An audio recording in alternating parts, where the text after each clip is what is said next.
Hey, what's going on, everybody? I'm your friendly Haven D&D DM Jeb. Welcome back to another game night here on the Haven D&D Discord server. Tonight we are going to be diving back into our Thursday night campaign, Orland Episode 4, A New Threat. And before we get going, I would just like to invite you guys to smash the like button, click the link down below, and join our server and get involved in our games here. We've got a very experienced group of players and experienced group of DMs here to help you if you're a new player and wanting a new experience, or if you're a veteran player and just looking for a different experience, a different group, a different table. We are a safe haven for all. So if you like the content that we've been putting out, you enjoy the stories that we've been telling, hit the like button, click the link, join the server, and we will help you get involved in the games. For tonight's game, I am joined by a few of my players here. Joining us tonight is Serby,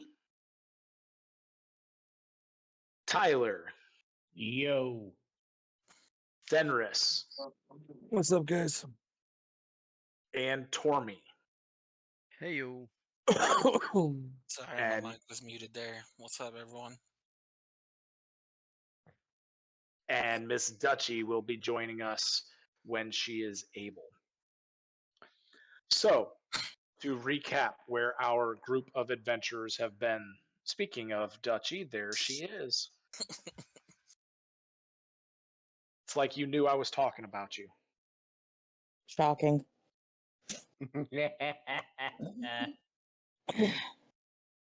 So, diving back in here to recap where our adventurers have been the last few sessions.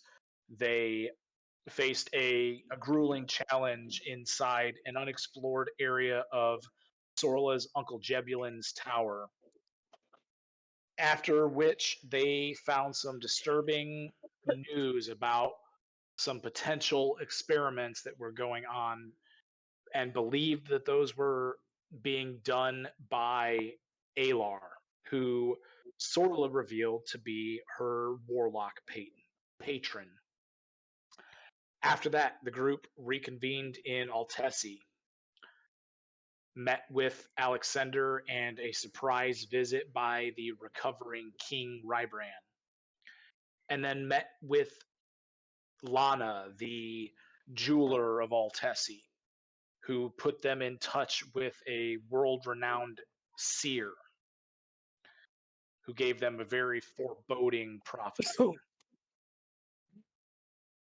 After that, the group traveled back to their keep, and Warren and Inari traveled back to the Brotherhood of Silver Light, where Warren gave an update, a report to the headmasters.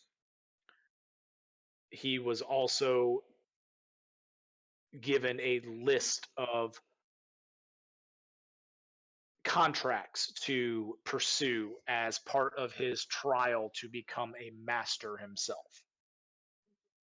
Zeos met with one of his contacts in Yolari and tried to get some couple messages out, get some information on some information regarding the Eyes of the Oracle, as well as what's going on with the Blood Watch, since there have been rumors of them relocating, as well as a couple other things.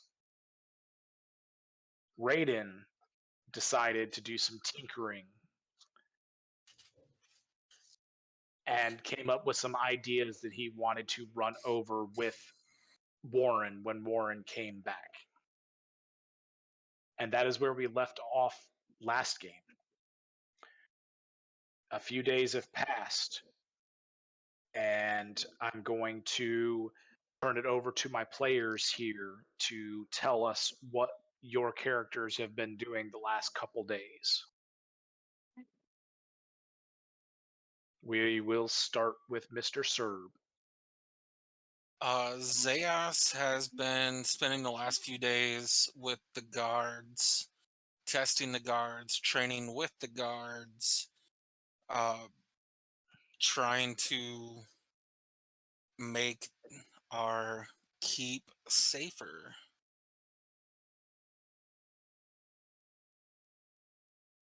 Okay. Sorla.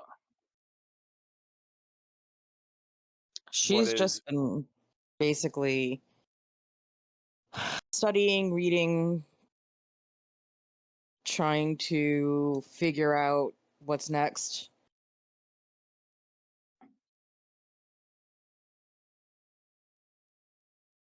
Max, what have you been doing? Training, honing his craft, and praying to whatever deity would listen that something goes right for once and they don't find out a whole mountain of just messed up stupid.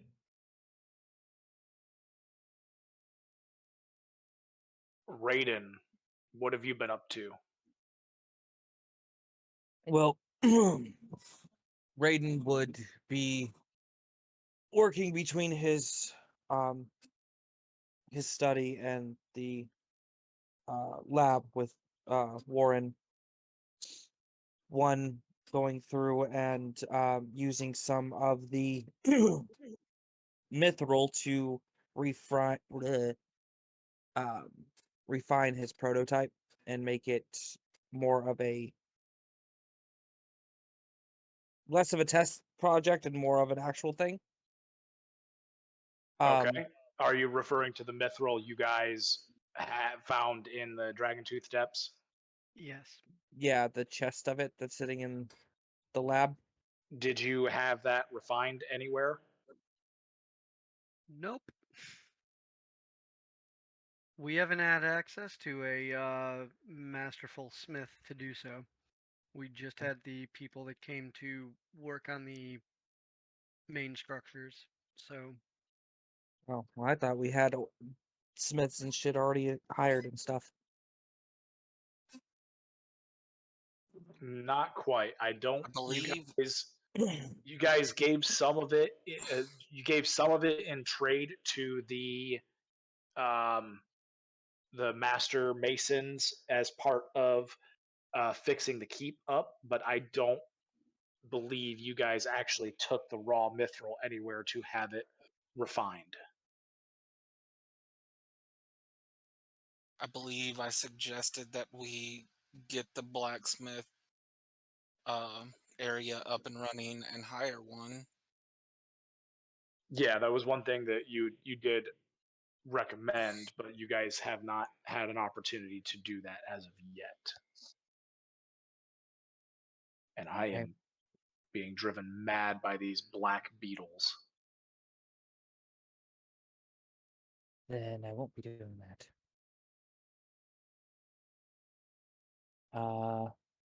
He's been just basically then, if that's the case, working with Warren on the the potions that Warren's been working on and silvering some things that need to be silvered.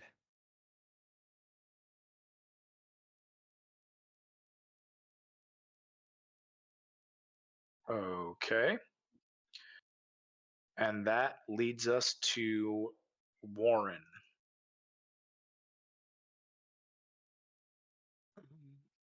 come on. There were things in the inventory that I needed to work on. I'm double checking.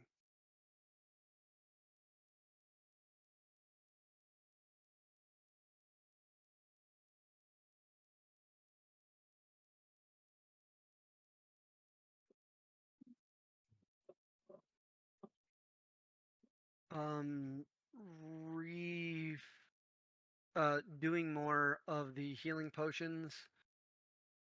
I'm double Yeah. checking everything we've got. And I'm trying to I'm trying to find this, and I can't seem to find it anymore. So let me just get it up on my phone. I guess I'm also going to use another apparatus to start doing a basic poison as well. Just regular toxic plants.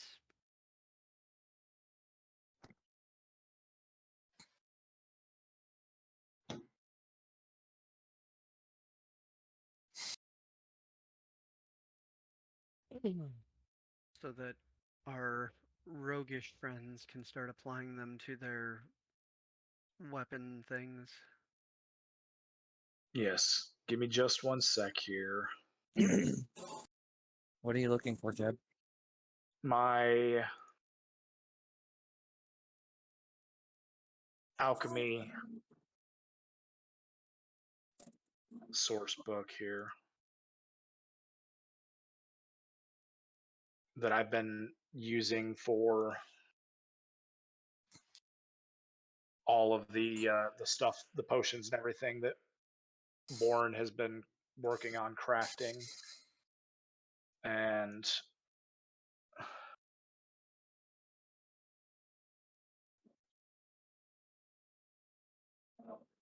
oh, okay. I must have accidentally. There it is. I must have accidentally renamed it.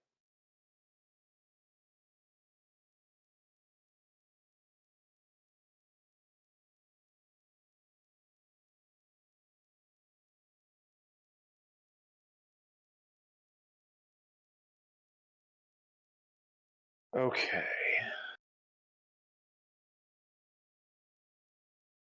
Excuse me just a second.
Sorry about that. I am back. No worries. So you said you were working on making more potions of healing. What else did you say you were wanting to work on? I'm currently just working on basic things. Potions of healing and basic poisons so that our roguey friends can start putting them to use We in did also talk about. new and old ways. You Okay. did also talk. We did also talk about last session making that alchemical based holy water. Right. There's Okay. also that. So how many potions of healing are you working on making? And I guess I should say how uh how many um how many ingredients do you have for it? I mostly stocked up on the uh ingredients for health potions, but I got a little bit of uh the things that might be needed for poisons and or antidotes, because many of the things are kind of the same with a couple of alterations. And then there was also the thought of holy water, considering the fact that we had talked about, or the fact that some of the things on the list I was given were demonic and or undead. So just how many days was this small time skip? Just 2. Okay. I'm going to say uh aiming for 4 health potions and then 2 poisons and 2 holy waters. That way it's not super straining any particular thing, but allows us to get some good things.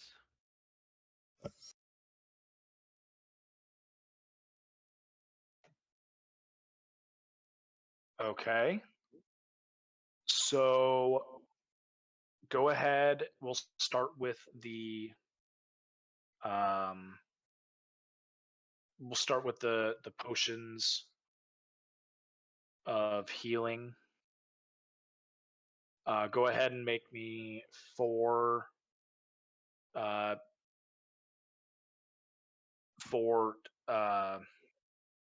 rolls for that, please. Survival, nature, or Uh, medicine. so it is your alchemist supplies modifier, which is for you, it's your proficiency plus your intelligence modifier.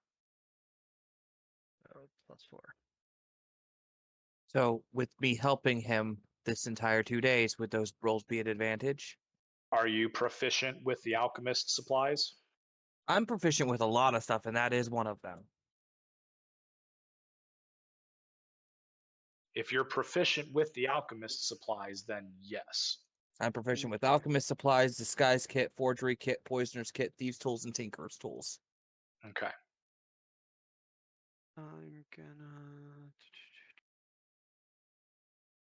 I'm just going to list them in order from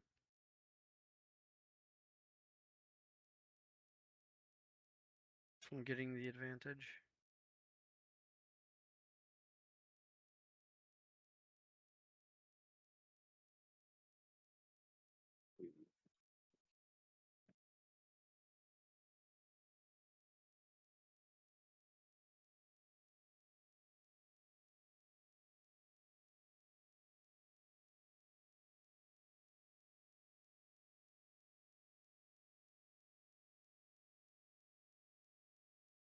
Okay.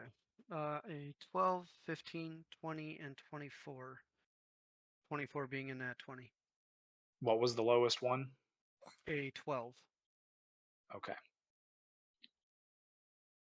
All right. You have crafted 4 base potions of healing.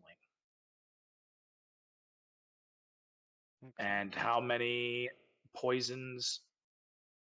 How many poisons were you wanting to craft? Just 2. I'm trying not to be greedy with the supplies and the movement of time. Okay.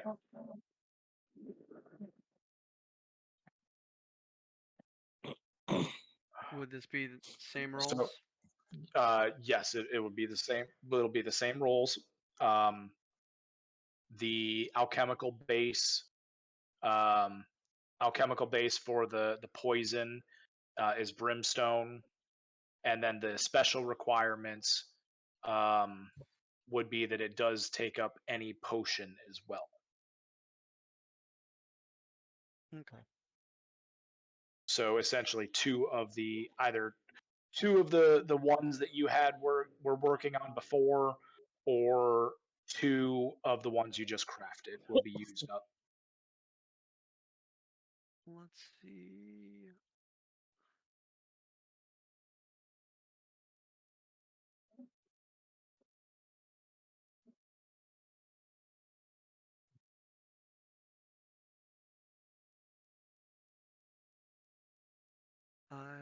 can do that.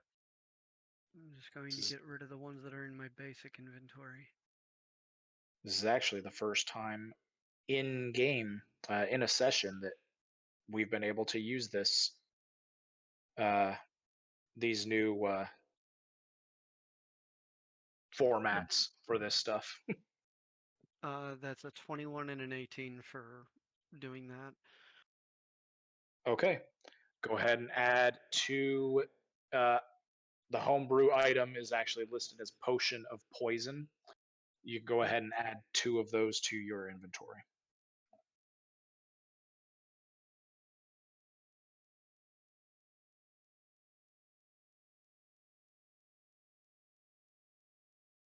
Potion of poison. Okay.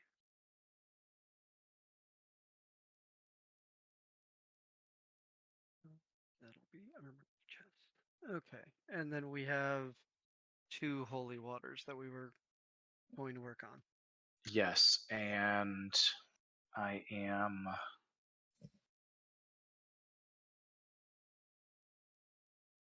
looking to see if that was actually in this or what I needed to do for that.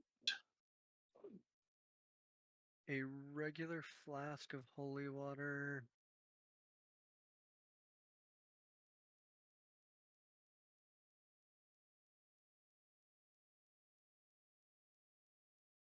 Is in the PHP, so it is just a flask of it.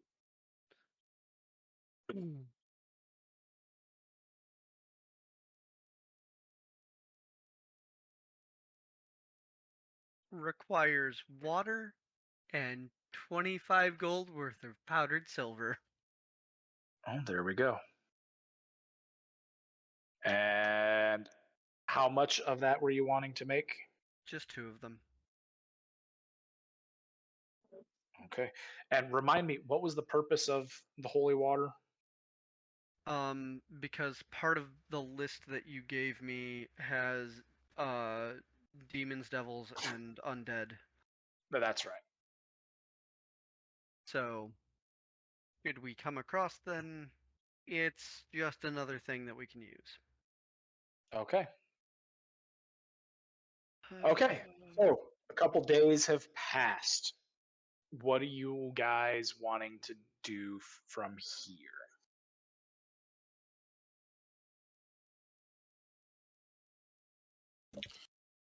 I mean,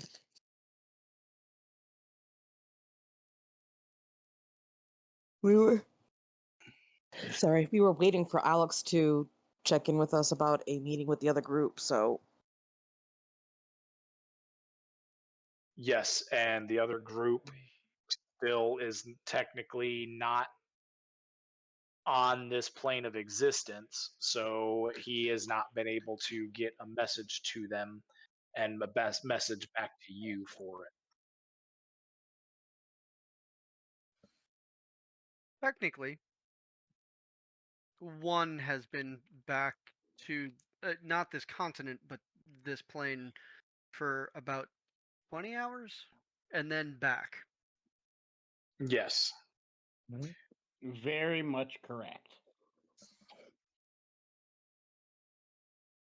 I am cool with that character having at one point had like a 3-minute conversation with Alex if he popped over.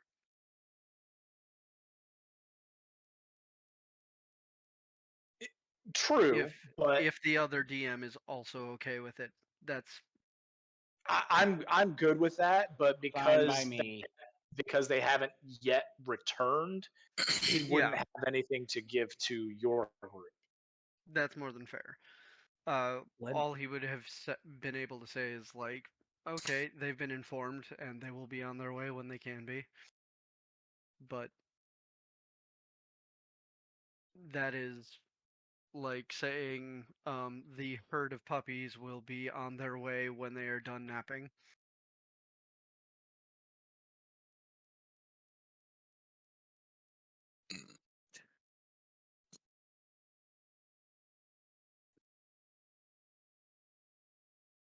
I Uh, forgot. Somebody gave me that. Jeb, That's silly. I have a Yes. question for you. Yes, shoot. I have something I'm not sure what exactly it is. A deck of 52 cards comprised only of jokers. Is that anything special, or is it just literally 52 jokers? That's one of the items that you had pickpocketed off of somebody. That literally is just a deck of 52 jokers. Okay. I didn't know if it was anything else to it, but The my brain went somewhere completely different the moment you said a deck of 52 cards, and I was like, you did not do what I think you did. No. No, that's only 12. 13. If it's a partial deck, if it's a full deck, it's got 52 cards in it. It's just like, I don't think that's a good idea to give this group. Probably not. also Zeos releases the spider, the mechanical spider, in the keep. If you see it, it stops moving. Otherwise, it just moves around. Actually, the deck of many things is only found in a deck with 22 cards in it. Is it really? Oh, Mm-hmm. well, either way, I heard deck of cards and immediately went, bad idea. Fun idea. Yeah, for us, not necessarily for Jeb. Also, definitely not for our characters. That too.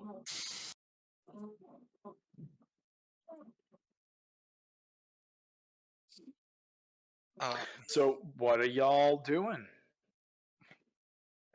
Max is still just training, waiting for one of the leaders of the group to say, "Hey, we got shit to do. Let's go."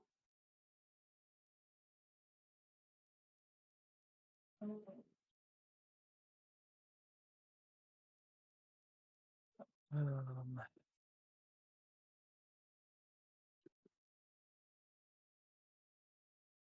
Don't mind me, I'm just moving things in my inventory to the correct places.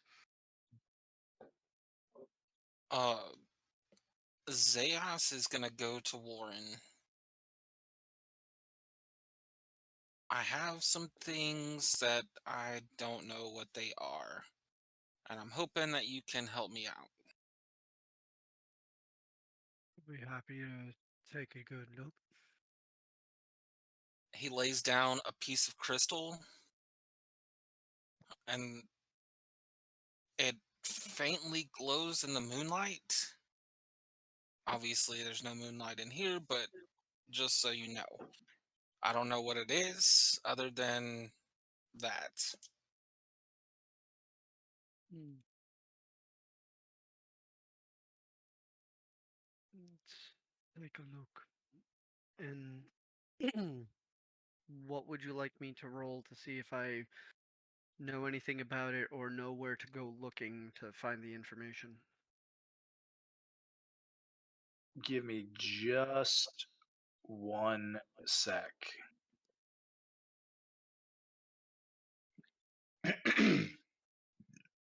Excuse me. Go ahead and roll a straight intelligence check, please. 18.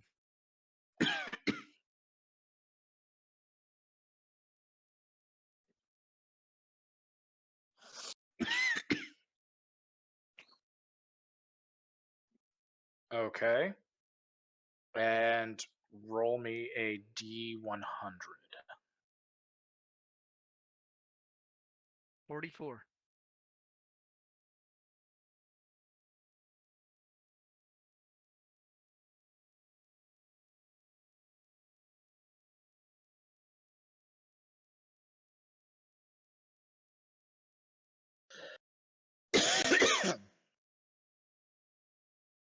Stop dying.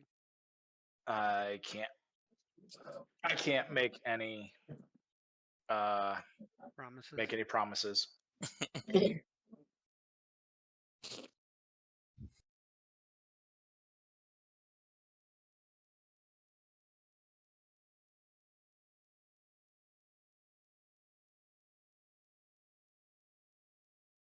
Just 1 sec.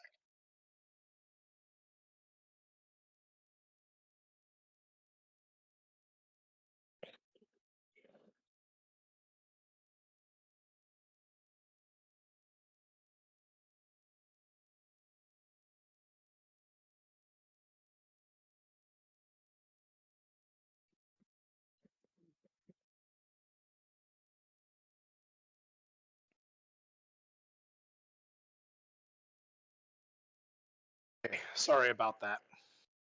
All right, so you rolled an 18 and a 44. Correct. Okay, so you recognize this as a very specific ore called Sheelet.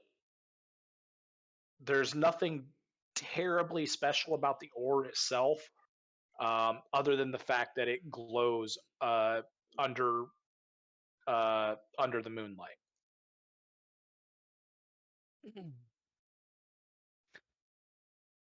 It's not super special. It doesn't do very much else.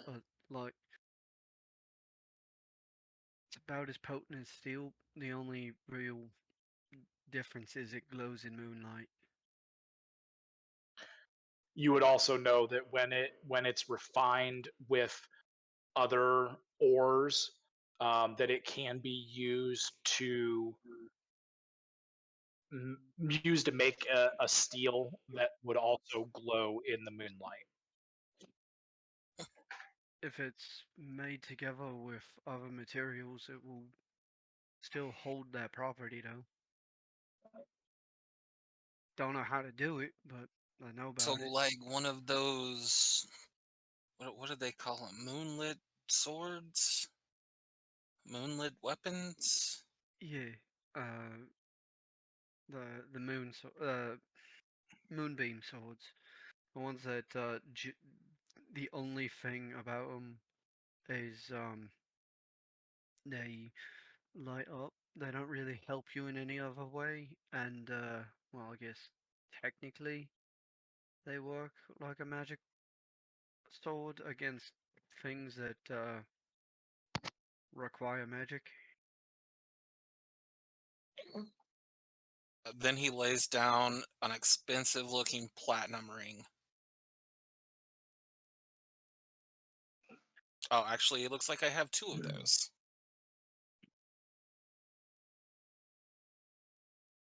Doesn't have a jeweler's kit, but he does have the alchemist kit. He's going to pull one of the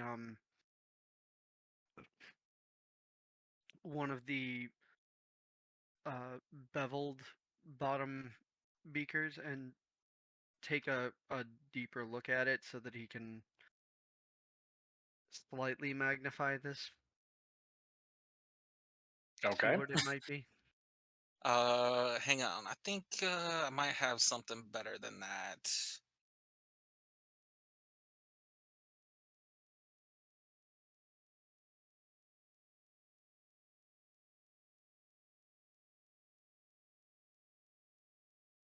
I do not have the magnifying glass on this character. That's a different character. Considering how much I've been moving stuff around. Go ahead and make an intelligence check as well for each of the rings, please. Well, And he also lays down a ornate gold ring etched with silver. the first one I got an 11. The second one I got a nat 2021. And the third one I got a 16.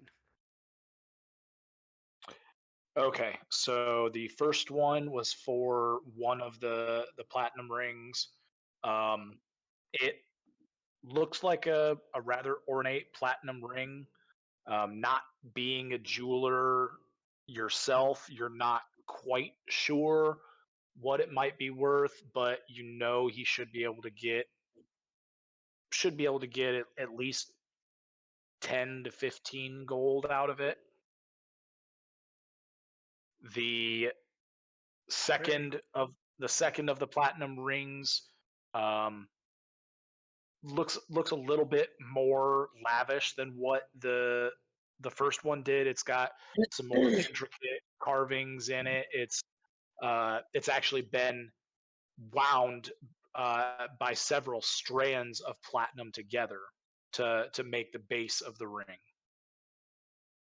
You guess that he should be able to get probably 25 gold out of it.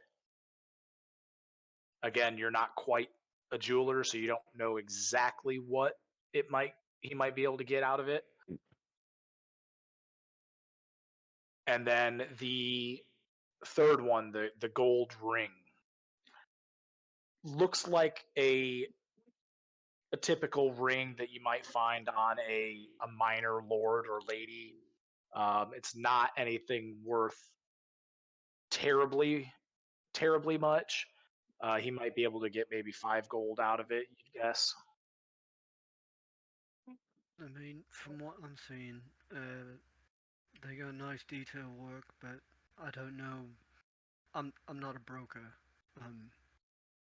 Probably get about 50 gold for each for the lot, something like that.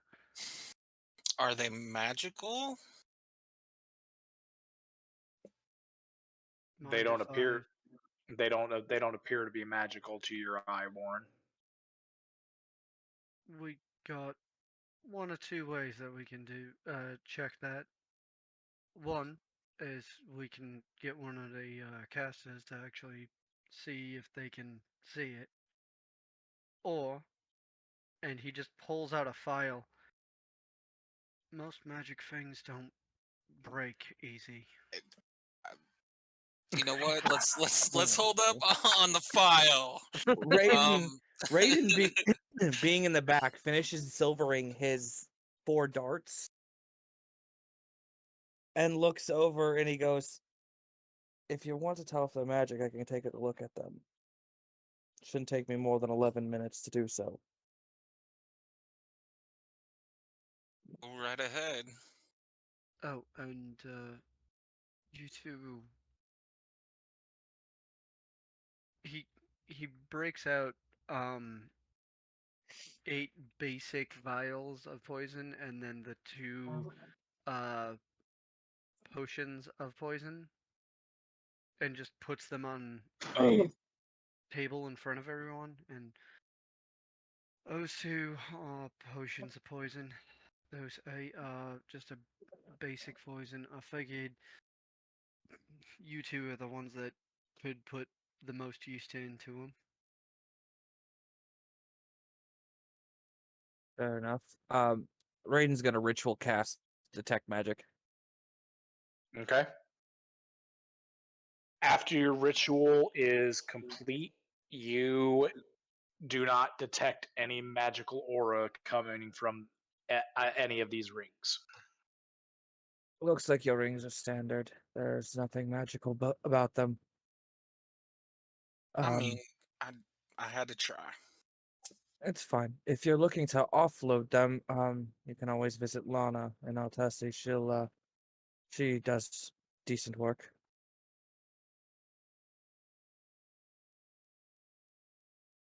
We haven't heard back. I'm thinking maybe we could take that short trip. Don't have I'd like anything super dangerous, but we talked about like to see about getting that method refined soon, so we could actually put it to use.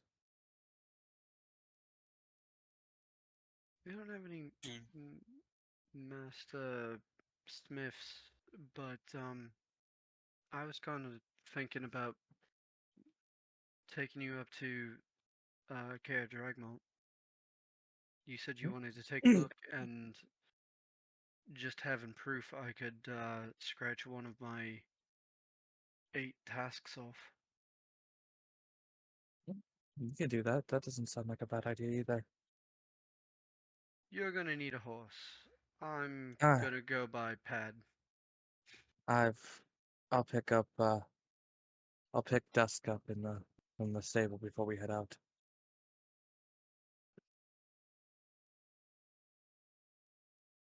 Are we all going, or are y'all just going by yourself? It's up to everyone. I wasn't planning on doing it right now, but if Oh, we're gonna, if we're going to be sitting in one place, we might as well get a few things done. Like I said, I have to boil down things and make it all ready for when I come back. But besides that, what am I gonna do? Help you trade out? I Alright. mean, if you want to. Um, Might be a good thing for them to learn how to fight somebody who doesn't go down easy, keeps getting a little bit better if they're not getting hit. I I'm not mean, saying. considering we have two semi-trained, one not so trained, it would probably be a good idea. Um, I mean, I also don't know exactly what might come to the keep when we're away. So, very true. I'm not saying necessarily another lichen, but trolls are brutal on their own. There's plenty of other things that are big, brawny, and just keep regenerating.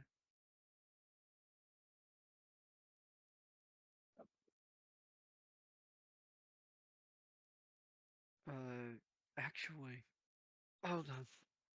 I'm gonna go up to his room and come back down in like 2 minutes. So he hands 3 books to blah blah blah to Zayas, and I'm not saying all of them have to read it, but here's 3 basic rundowns of general monsters that are in this area. Maybe your captains and lieutenants should brush up. Definitely. Especially, I mean, we hired him from Altessi, so that's still kind of the region, but um, better to just make sure. You know what I mean? I do this for a living. I brush up every few months.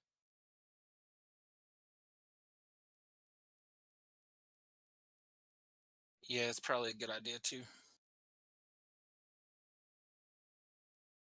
Just make sure that when they're done with them, the books make it back to my room. That's all I ask. I will let them know. With that, so 2 things. We seen anybody else running around needing to do anything, or and anybody else getting hungry?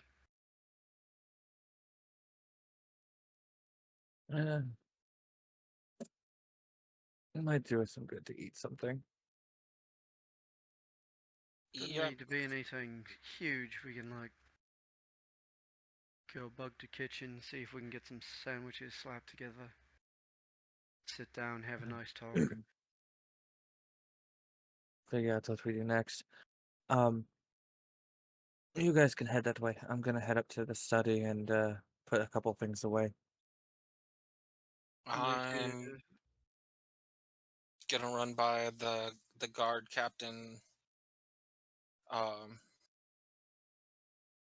I'm assuming they have some sort of office to run the guard out of. Probably the There front of the would- barracks. Yeah, there would be the officers officer's cabin, an office in the barracks. Okay. So I'll stop by there and then I'll meet you um in the dining hall. Yeah, that I'll go talk to some of the staff, see if we can get meals run together for everybody who's around. Yep. And mean- break. Yep. He Okay. makes his way up to his study. Raiden slides up to his study. Zeos, you run out to the barracks, drop the books off with the captains, and give them the instructions. Was there anything else you were wanting to discuss with them, or were you going to be heading straight back? No, I get reports from them daily, so I didn't really have anything specific to discuss with them. Okay. Not off the top of my head, at least. Okay. Warren, you go and find one of the chamberlains. You find Natalie Dask and instruct her that you guys are getting ready to go on a journey and are wanting to prepare a meal this evening, as well as to get some provisions ready for when you guys do leave. Is there anything else you were wanting to discuss with her? Not off the top of my head. It was Okay. just making sure that we get a good meal before we do anything else. All right. And Raiden, you've dropped off and put away a couple things up in your study. Are you wanting to do anything else up there before heading down? I'm making sure that the heart gets put away on my person, so that way when we take our trip, it's with me.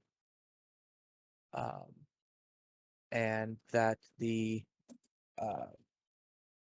other ingredients that he had left out while working on all the different stuff back and forth get put away, so they're not just laying out and about. And then he will head down, but before he does, he stops and takes a look at the now mended portrait that is hanging in the study for a moment, and then closes the door and leaves. Okay. Are you guys leaving Sorla and Max and the others to their own devices, or are you guys If we grabbing s- them? If If we it's on the no, way,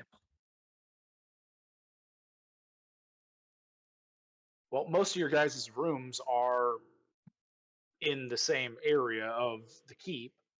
would the study be in the same area?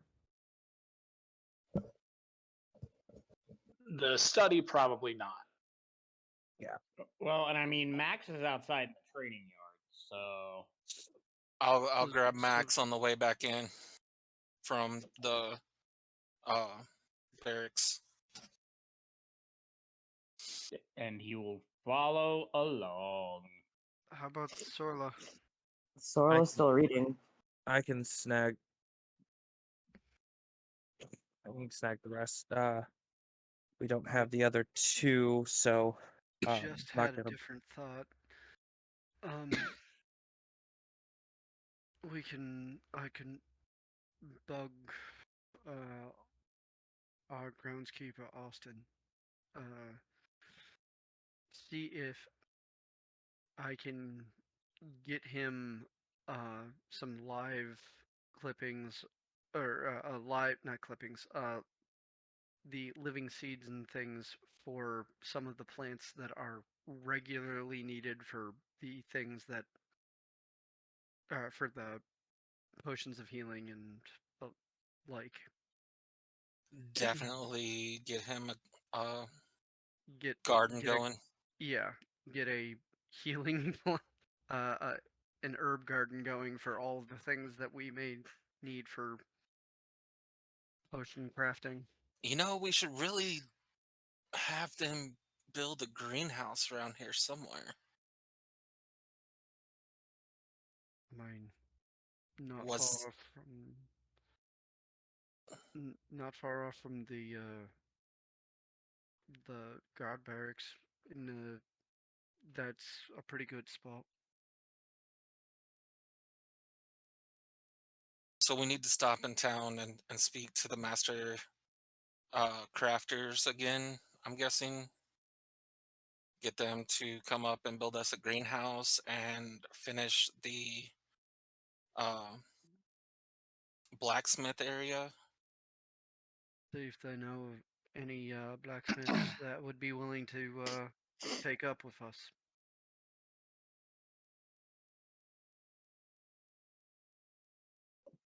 I think it would be a great idea.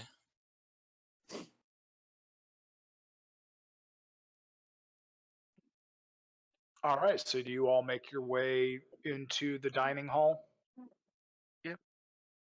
Yep. Raiden will have swung by Sola's room to pick her up if she's interested. Okay. Naturally, she comes down with a book in hand. Yep. I was gonna say if I stumbled across one of the chamberlains, I would send them to get Sorla and invite her down if she could put her books down.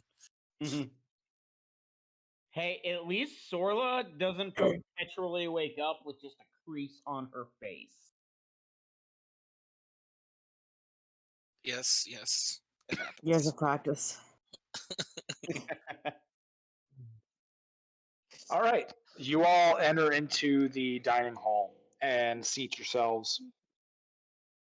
Kendra brings out a jug of wine for those interested. She offers water to those who aren't. And after a short while, Natalie and Kendra bring out the meal that they have prepared for you. Got some roast chicken, along with vegetables, some potatoes, carrots, green beans, all purchased from the market in Ulari. They set the food out on the table and ask if there is anything else that you require. I'm good. Yeah, no, I'm good as well. This is excellent. Thank you. Keep up the good work. Have some treat yourselves tonight. And going to fish into his pocket to see if he has any money on him and pushes an extra silver in their direction for each of them. Thank you for doing this so quickly. Kendra bows, does a little curtsy. It's our pleasure, my lord.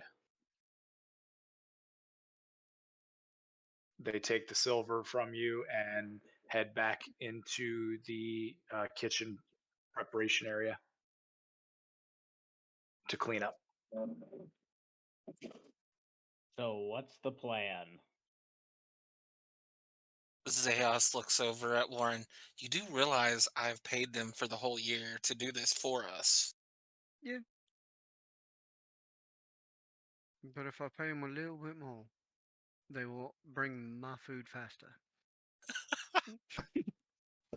Sorla's gonna look over and just kind of laugh. And don't you like it when you find extra stuff on jobs? She has a point there, Zaya.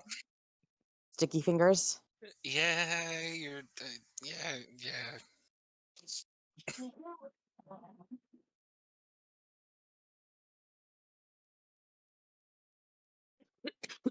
Besides, most of my share ends up going into the lab to make sure that I can keep making potions to keep us from completely fucking ourselves up. For some reason, I like you lot. Couldn't Seems begin like to all my understand money why. goes to this place.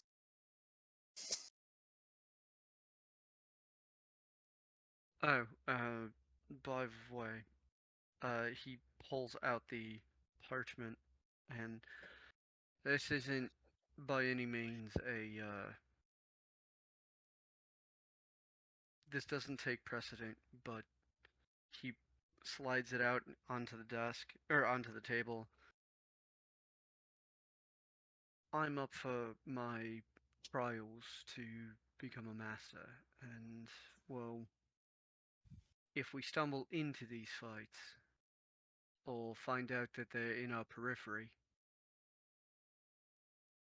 I'm gonna want to work on these. Does Solo know about this yet? Have you bumped into Warren in the past couple of days? Nope. Then nope. So she's going to give him a curious look. Zeos will reach out and pick up the note and look at it. It's the trial of the master in in-game notes. Yeah. And he pulls out a piece of parchment and makes his own copy of it. I got chapters of books, chapters in books for most of these. What is this exactly? This is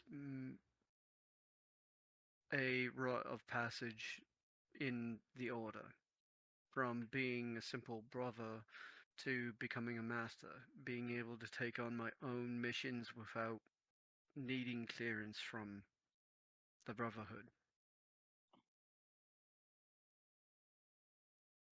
Well, She's going to pick up the That seems like it paper and start makes things a bit reviewing them. easier. Don't everybody talk all at once, please. Zeos will hand Sorla the note after he copies it. She's going to look through it and review what the trials exactly are. When we head through town, I'll drop this off with my contact, see if they can point us in the right direction for some of these. For a better explanation, I'm going to, out of character notes, drop the not about out of character notes, out of character thing in here for the full read. Hey, hey, Tormy. Yep. There's a better place for that. That is fair.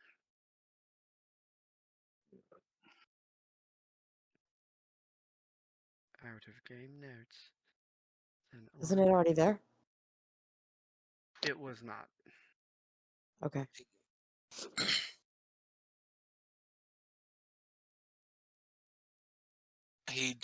Zeos just wrote the short list of the things Yeah. that were needed. That's so the that basic thing anyway. That tells us what we need to get off of them, and so there's no time limit on this. There's no need of turning them in a certain order. It's just survive and get the list done. She's going to kind of give him a bewildered look when she reads some of the items that are on the list. They want you alive as a master, right? You're not an undead. You're very correct about that. There's a reason why masters are so few and far between.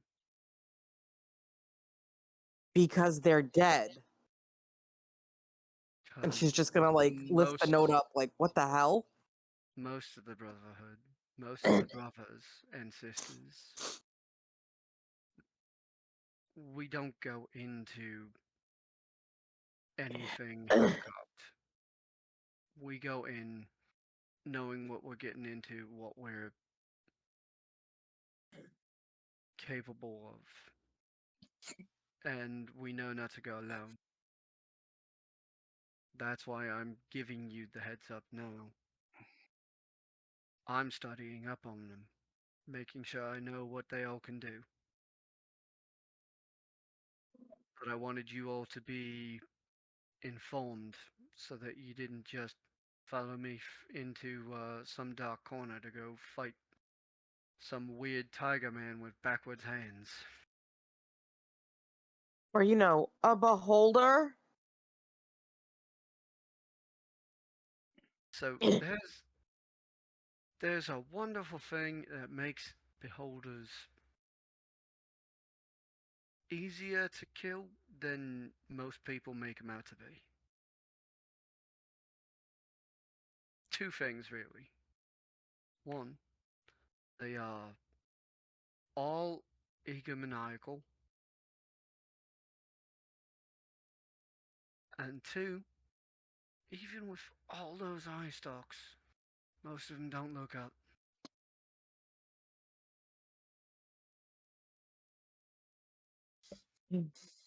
Well, I mean, to be fair, we kind of just followed Sorla into, the unknown, so we'll follow you as well. And doing that, scratched off one of them. There you go. I just go turn in the proof. And, well, I'm thinking about taking a 3-day trip, 1.5 there, 1.5 back. Maybe make it full. Get a good rest in. Anybody who comes with, get a little bit of a tour of Chair Dragmont before. I've heard you've got an excellent library. It is extensive, and your uncle has many books that are there.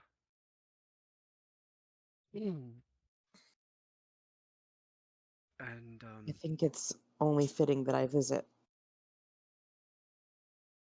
it is a targeted collection. Collections of notes, how to hunt certain things, how to recognize them, certain threats that have come and gone over the years, some histories that have been masked a little bit.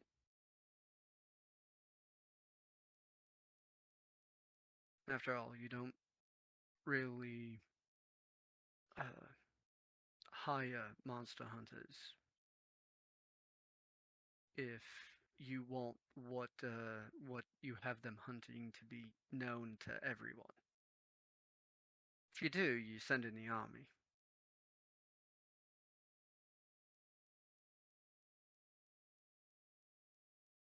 My uncle always told me it's best to know a little bit about everything and a lot about a few things. One of my one of the masters that brought me up had a similar thought process. Know enough of where to go looking so that you can find the answer when you need it.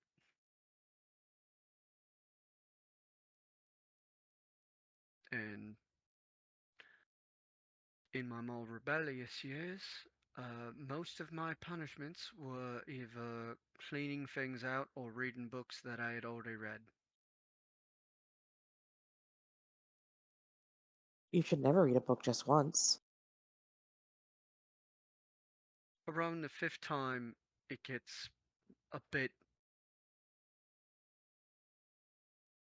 I've also gotten in trouble with over a couple of books that I scribbled in for notes and doodles. Now she just looks I've horrified. I've replaced them since. She still looks horrified.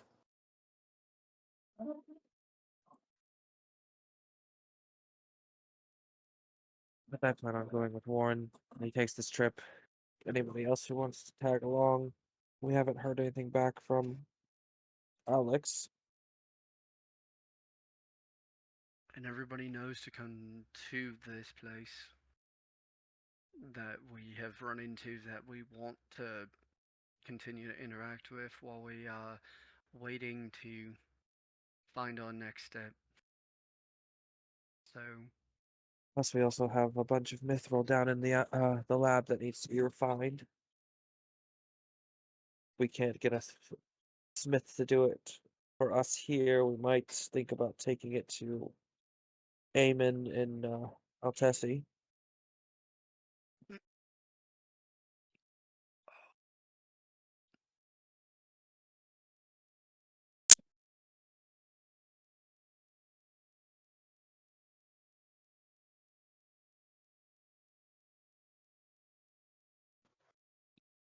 As you all are talking, Dario comes walking in. Got a couple books and a couple scrolls in his hand. Seems a little preoccupied, but as he walks in, he hears you all talking. Oh, you're all here. Well, splendid. My lords, my lady, I've got a couple items that I need to present to you.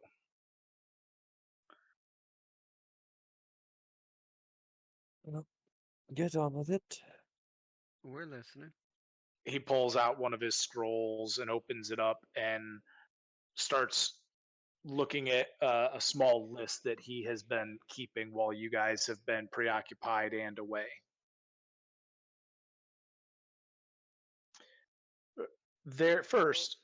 There is a lady here in Ulari who believes her son has some magical abilities to him. And she is requesting a meeting with the new lords and ladies of Arvindor Keep to beg your assistance in his education. Oh, They want us to teach? what kind of magical abilities? I'm afraid she does not know herself. I see. That's why she's seeking out those who she believes will be able to assist him. Very well. We'll make arrangements. We'll make arrangements? We're Well- gonna teach someone now? We can meet the child and see what exactly these abilities are, and if it's something that we can help in, best to teach them right than have them go awry. Yes, because that's the last thing the world needs is another awry spellcaster. Max just kind of raises his hands and he goes, "All right, y'all do you." Sorry about that. Back. Continue, Dario. He nods. The second item, there appears to have been a case of blight on some of the crops in the market as of lately. There are some peppers and some sweet corn that have gone bad. The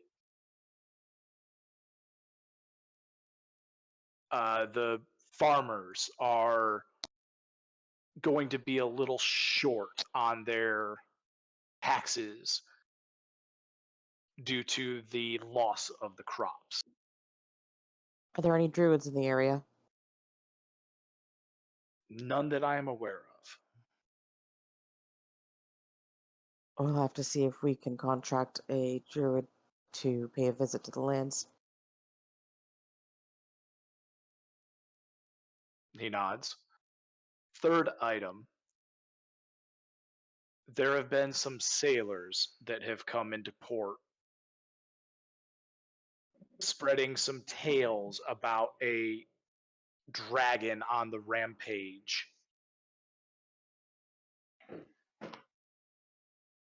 Are any of them kobolds?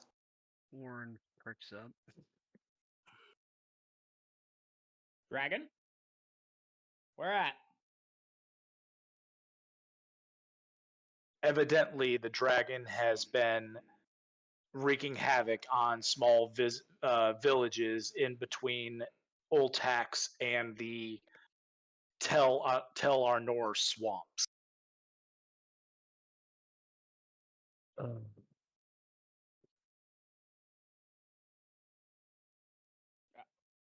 Any description on this dragon that comes with these tales? They have not seen the dragon themselves, so all of their tales, to me at least, have sounded rather far-fetched. Maybe Nothing an sounds interv- far-fetched anymore. Maybe an interview is in our future. For Uh, that. Raid Max raises his hand and he goes, is it Old Tax where that Raven King guy is based out of? Raiden Yeah. looks to Zeos. That might be something you can ask your contacts about.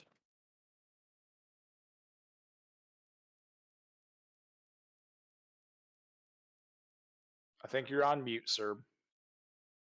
Either that or he still isn't back yet.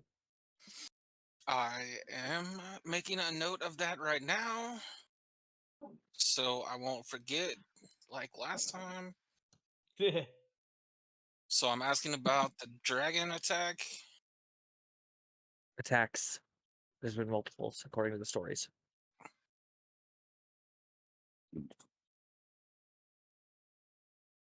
And potentially a description if one is around.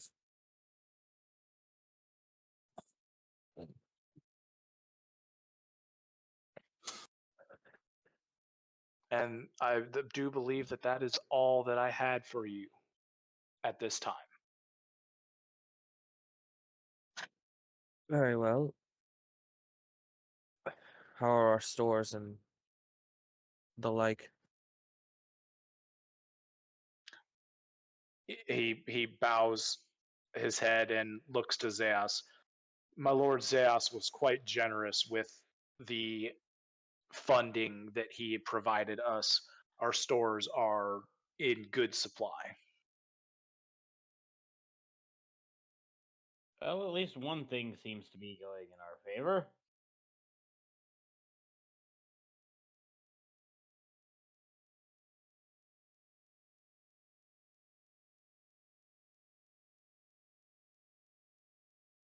If there's nothing else, my lords, my lady, I shall be back about my business. Very well. He bows and goes through the dining room into the kitchens, appearing as though that was where he was headed to begin with before he ran into you all. Max just kind of looks to the group. So, what are we doing first? The dragon? The druid? Or whatever the other thing was? We go into Let's, town. yeah, we have some business to take care of in town. Multiple then- things. We can look into whether or not there's a means of hiring the druid while we're in town, and If not, um, I'm pretty sure one of the, at least a couple of the whelps and maybe a mouse or two is druidically inclined. don't need anyone too high level, just someone that can bless the crops, and they should be able to assist with the issues going on now. Well, we will see. I'd like to just double check that it's not just a regular blight and not a curse or something. Okay. If it's something of that nature, we may need a little more expertise. Or just to hunt something down. Hunting I we do well. mean,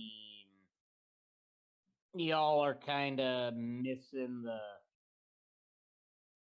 obvious thing. The dragon. No. He looks Oh. to Sorla. You could ask your patron guy to, help with the crops. She gives him a look. I realize, probably not in the best of terms right now, but from what I hear, he's pretty handy with magic. She just gives him a look, and she's just like, yeah, well, right now I'm trying to figure out what exactly that magic is and who he's hurt in the process, and until I know more, I'd rather not. Fair enough.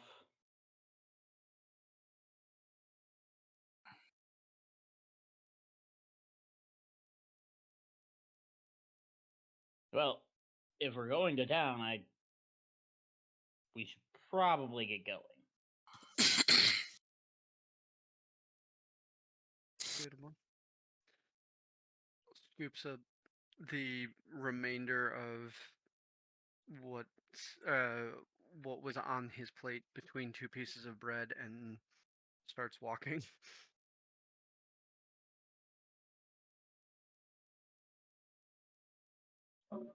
Downs his drink, gets up, and follows. Yep. Finishes his stuff, stands up, lights his pipe, heads to the stable, pick up his horse.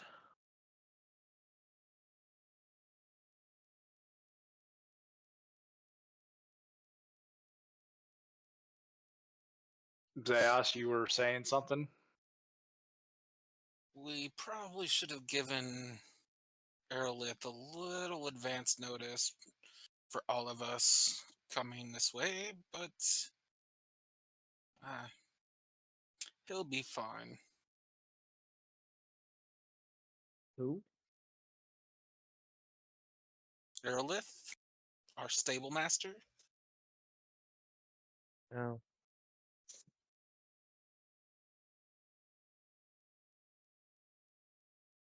Most of us sat alone who has horses.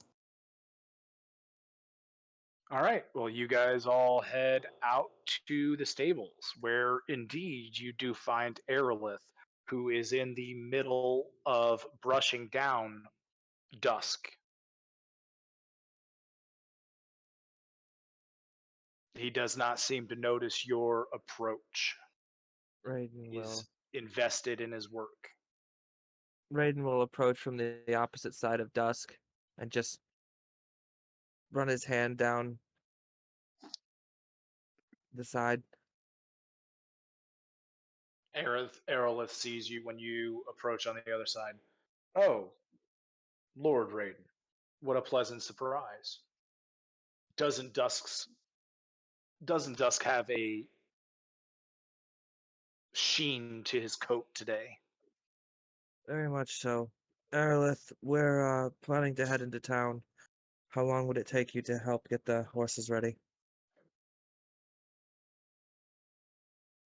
Well, if I can find Austin and get him to assist me, it shouldn't take me too long at all. Take a sniff at the air, see if I can help him with that. Make a perception perception check. That is a 31, sir. You catch Austin's scent on the inside of the inner ring. Is that the If only you- scent he catches? If you follow me, I can He catches take plenty you of then. other scents, but he's just focusing on Austin's. If you follow me, I can take you over that way. Pretty sure Would- I'll sense of Would it. it be too much to ask for you to fetch him for me so I can begin saddling the horses? I can do that. Raiden leans over to Aerolith. Do me a favor while we're gone. Keep an eye on Austin and try to keep him off the roofs as much as possible. He He was ki- at least repairing the tile on the roof. I mean, I understand, but it is part of his job. He kind Are of you gives you a quizzitive look. rather not have somebody fall off the roof and die without being supervised? I head off to All go right, find I'll him. hire another groundskeeper. Sir, Zeos didn't even want to hire this groundskeep to begin with. No, he didn't. He was very much against hiring the weak, one-eyed kid. He's fine. Everyone deserves a chance. I'm not saying he can't do his job. I'm just saying somebody needs to supervise him if he's going to be up on the roof by himself. Then he won't be by himself. We're the reason he's blind. It's fine.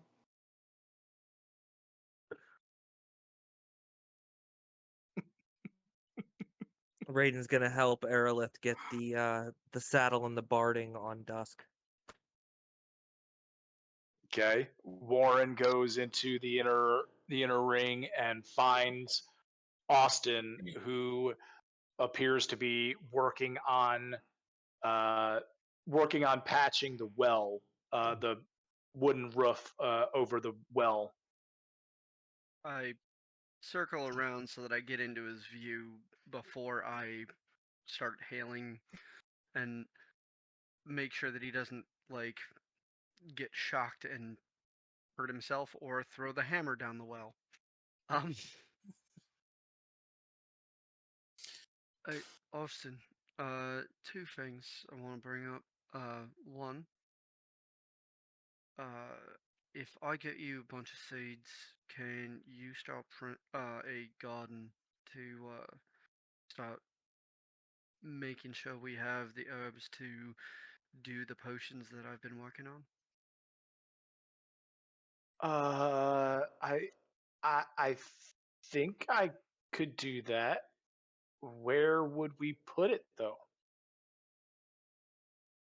Probably between the barracks and the inner wall.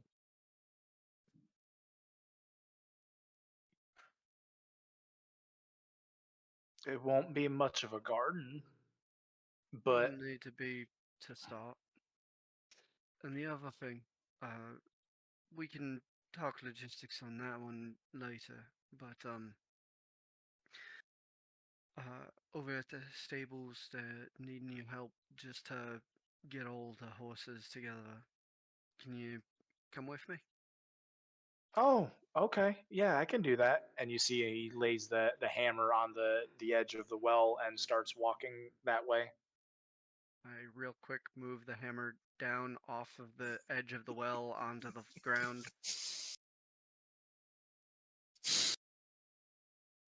And then follow him. He gets there, and after a short while, Aerolith and Austin have your horses ready for departure.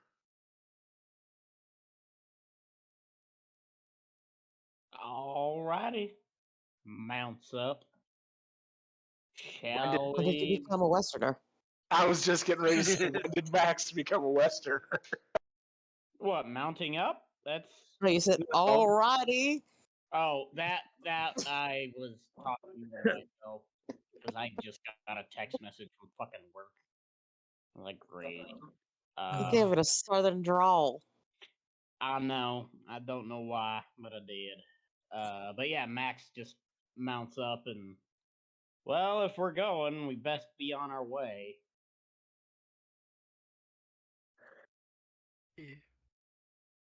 I give a couple of sugar cubes to my horse.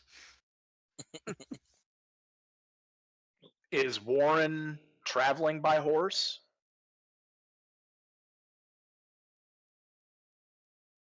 Warren's all No, about the bribes today. no, but I'm still feeding my horse sugar cubes. It's all about the Okay. bribes today.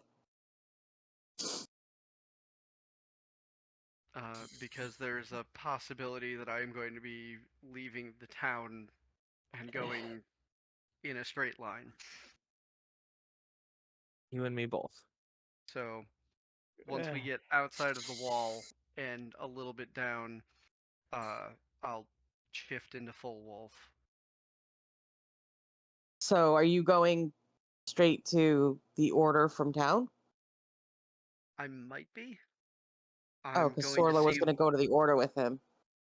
I'm going to see what's going on, and if it comes down to it that it needs to happen right away, he can either detour back to the keep, or he can take off from there and see about getting one of the brothers or sisters that are available that do druidic things,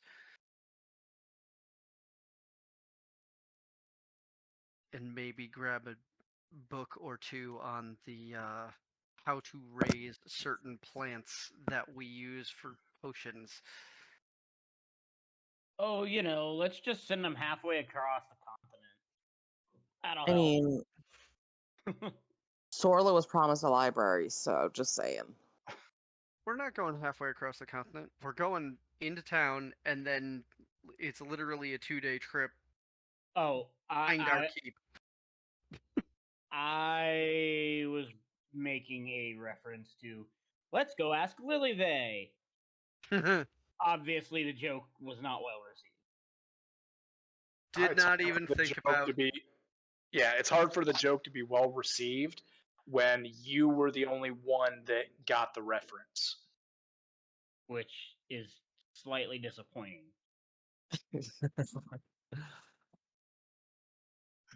I did not even think about our first characters about that.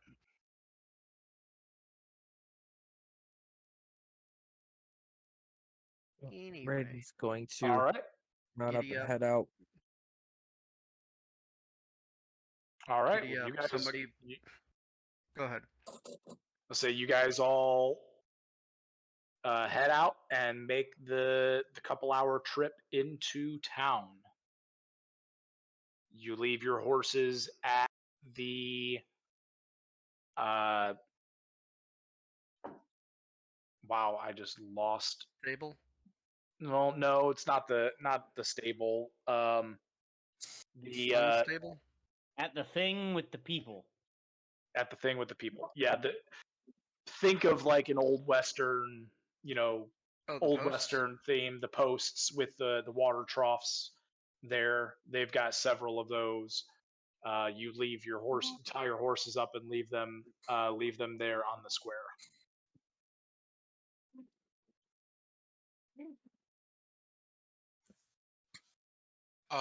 Zayas is gonna go.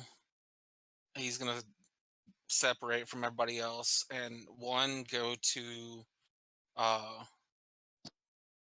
the tavern that I know by the port where most of the sailors go to.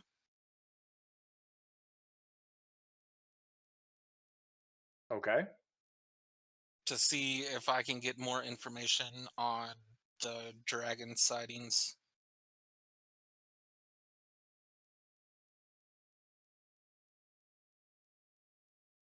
Okay. So you head to the tavern called the Mermaid's Weep and head inside.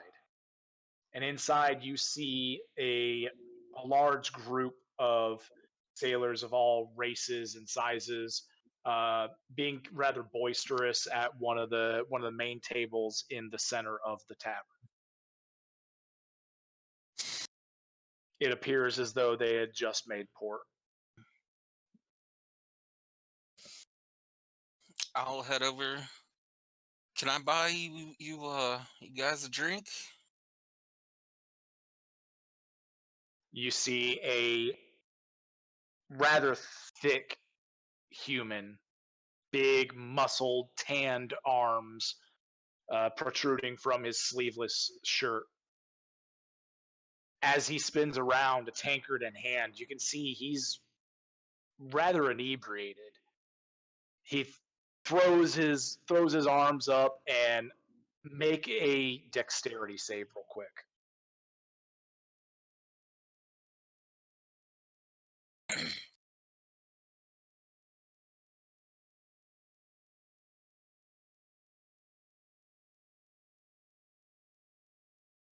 $26. So he throws his arms up, and his half full tankard, the contents go flying into the air. You see this happening, and you manage to just slide out of the way, but in doing so, put yourself right into his bear hug. And he brings you in, picks you up off the feet. He gives you almost like a bone crunching hug, not enough to cause you any pain, but you can feel a couple of the vertebrae in your back pop as he pulls you in. Of course, my friend. Of course, we're all celebrating tonight. I'll order a round of ale for the table. All right. The bartenders bring all their drinks out. One of them walks over to you and holds out her hand and tells you that for everybody there, it'll be 5 gold.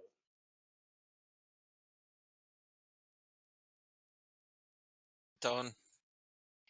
She takes the gold. She leans in, plants a kiss on your cheek, and says, "That was mighty generous of you. Let me know if you'd like to keep going." And then she goes back to the other tables. Oh, heard there was some sort of sighting of a dragon.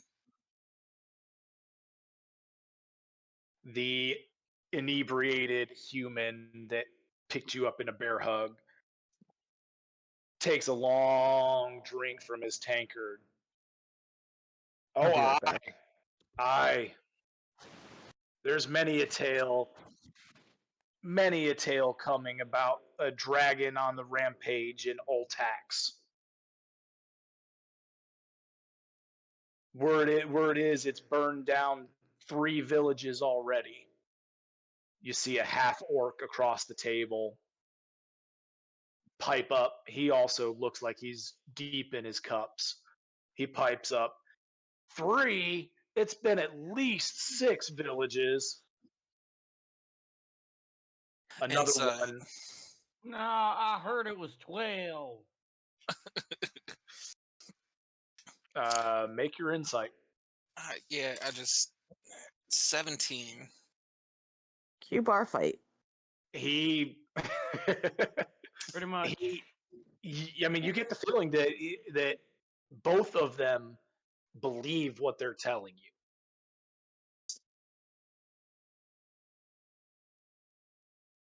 Okay. You another one pipes up. I heard the dragon can change its breath. One village was burnt down with fire, another one burnt down with acid. Harlig, shut the fuck up. You don't know what you're talking about. Dragons can't change their breath. Harlig pipes back up again. But I heard it from my mother's cousin. He lives over in Oltax. He says he saw it himself. Getting Lightfoot vibes off this motherfucker. Right?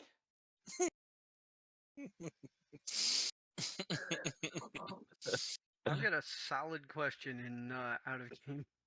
No, I saw, and yeah, that is, you were right. How it was very solid.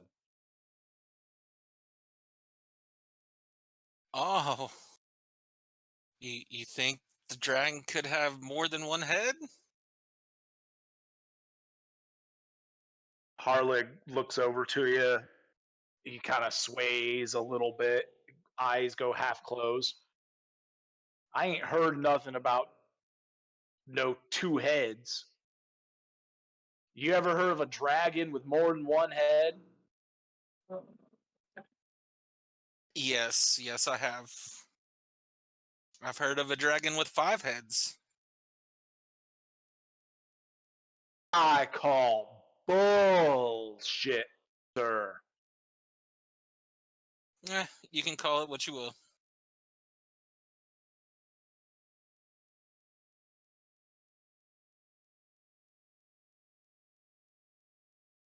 The half orc pipes up, tells Harlig to sit down before he puts him down. Says, I've heard of dragons with 5 heads too. Tiamat was one of them. Dun dun dun.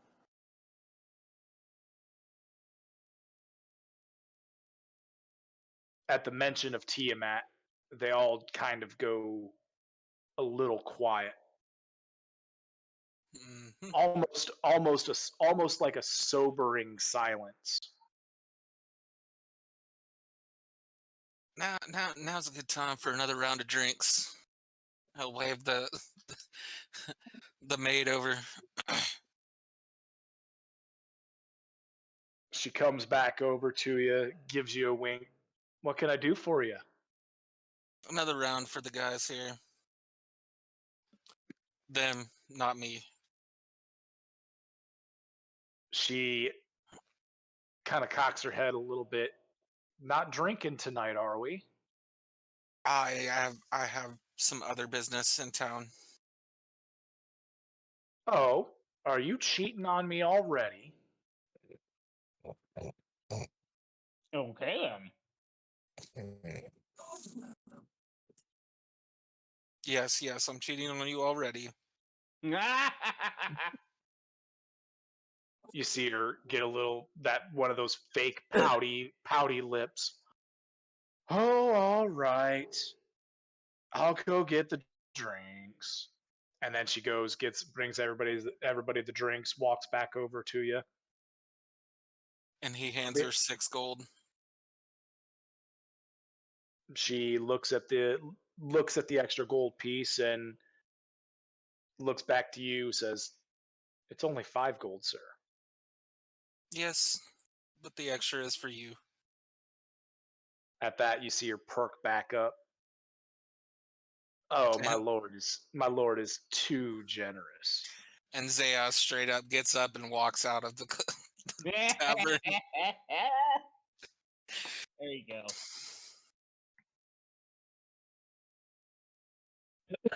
Setting up Zeus for a night of non-rest.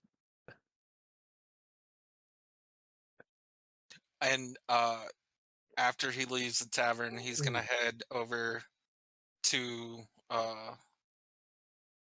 the other place to Okay. visit his friend Maros. You find Maros sitting at his usual table in the shadowed corner with a good eyesight on the door. Mm-hmm. Walk over and just straight sit down across the table from him.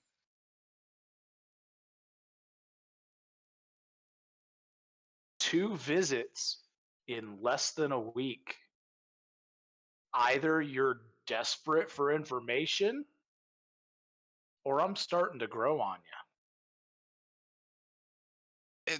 Some information has come to light, and I've heard something about dragons attacking around Altax.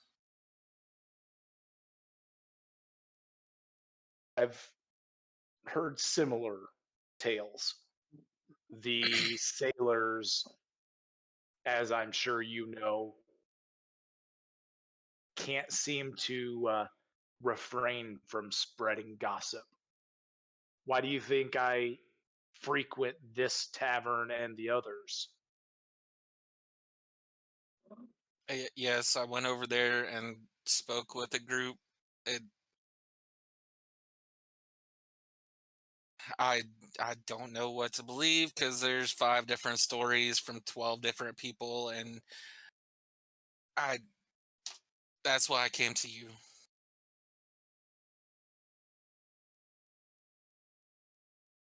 It is rather concerning. I don't know what to make of the tales. Do we have anyone in Altax? About the same as what it was last time.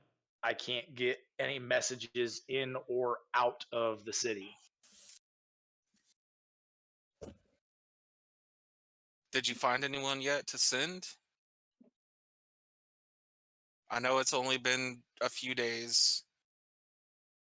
I have an informant that's en route, Good. but he has to travel with discrepancy, with which typically takes a little bit longer, as you're well aware. Of course. All right. But no, you haven't received any specific information other than sailor gossip. No, All right. no, I've heard that there's a dragon that can change its breath. I've heard that there's 3 or 4 different dragons that have teamed up. And I've heard any number from 3 to 12 villages have been attacked and laid barren. Well, that's actually pretty much what I just heard over at the mermaid. What was it The again? mermaids weep.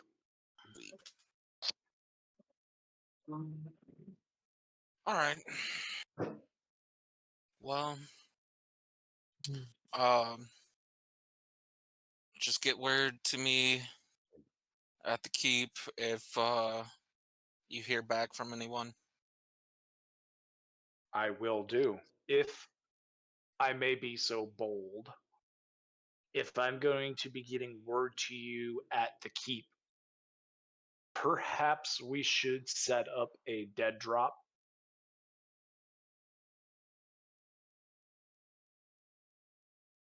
Um, I'm sure you can understand why I would be hesitant at being seen in and around Arvindor Keep. yes. Just get one of the street kids to bring a note to me letting me know that a meeting is needed. And I'll come to you. Very well. I can make that happen. There are plenty of urchins running around the streets. Urchins don't run on streets, they float in the sea.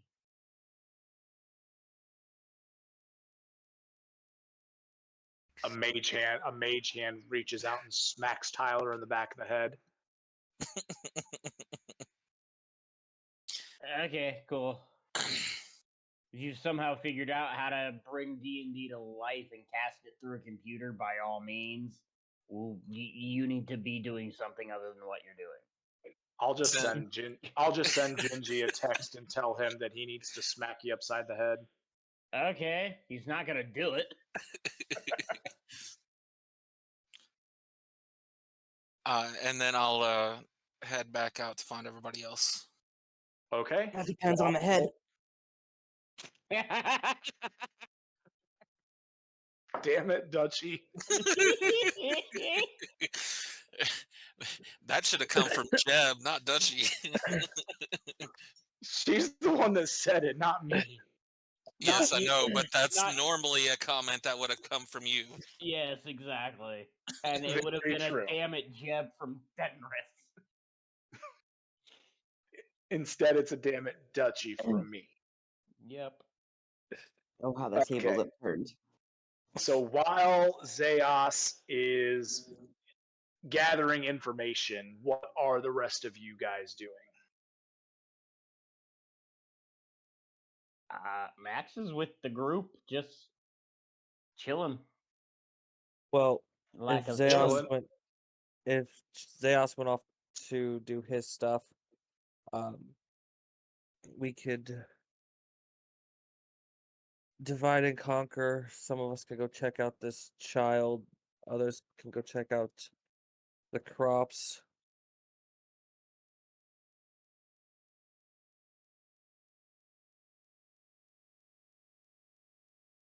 I'll go to the crops. See what I can add. I'll go check in on the child. Warren, I'll accompany you. I'll go with Sorla.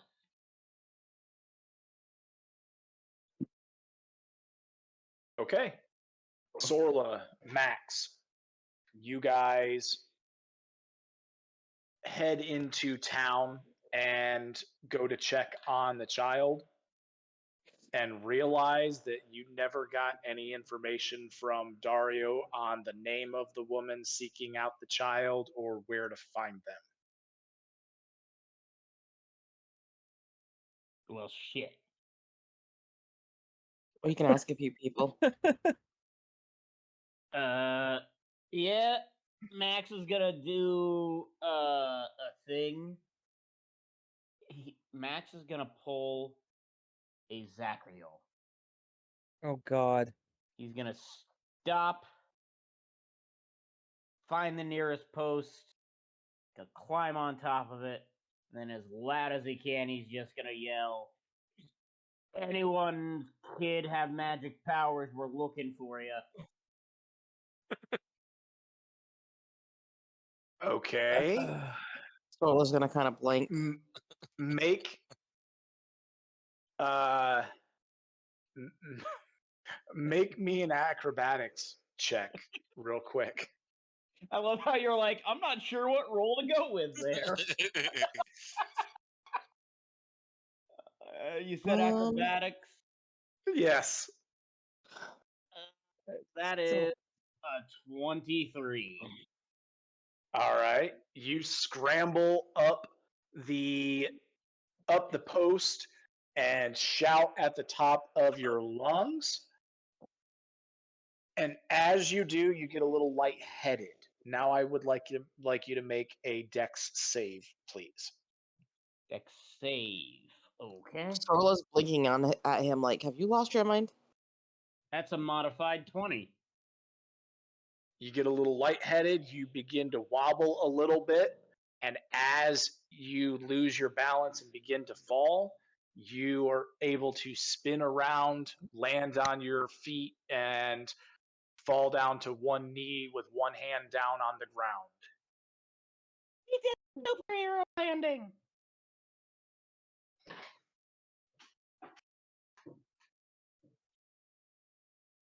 Max just kind of looks at Sorla and goes, "What? You said to ask people." I figured. She's So- watching the crowd. Okay, make a perception check. Okay, one sec.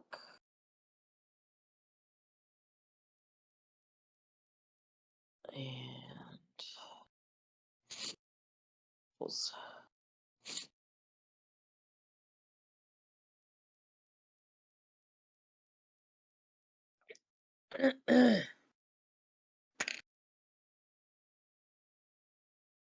that's funny. I love Okay. You see groups of people staring at the two of you, in particular, staring at Max as if you guys were crazy. Like, who in their right mind would climb up onto a post and yell some nonsense about if your child's magical, you know, We're looking for you. yeah. Max just again looks at Sorla and goes, "You said ask."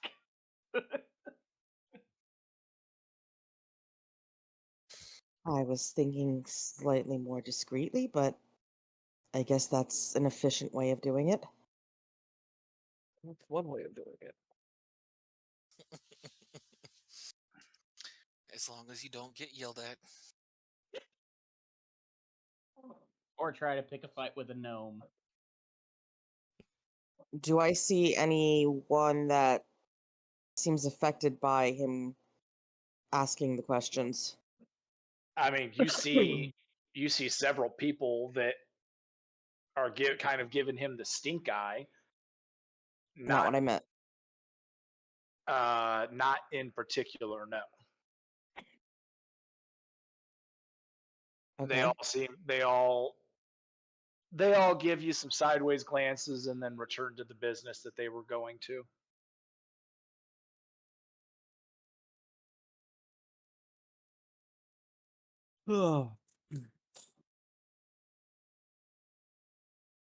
Um,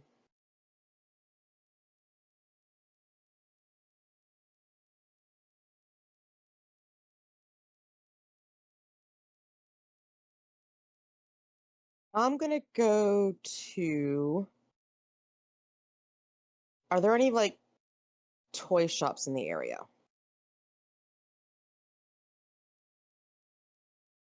There's a small carpentry shop that looks as though it has some small wooden toys in the window.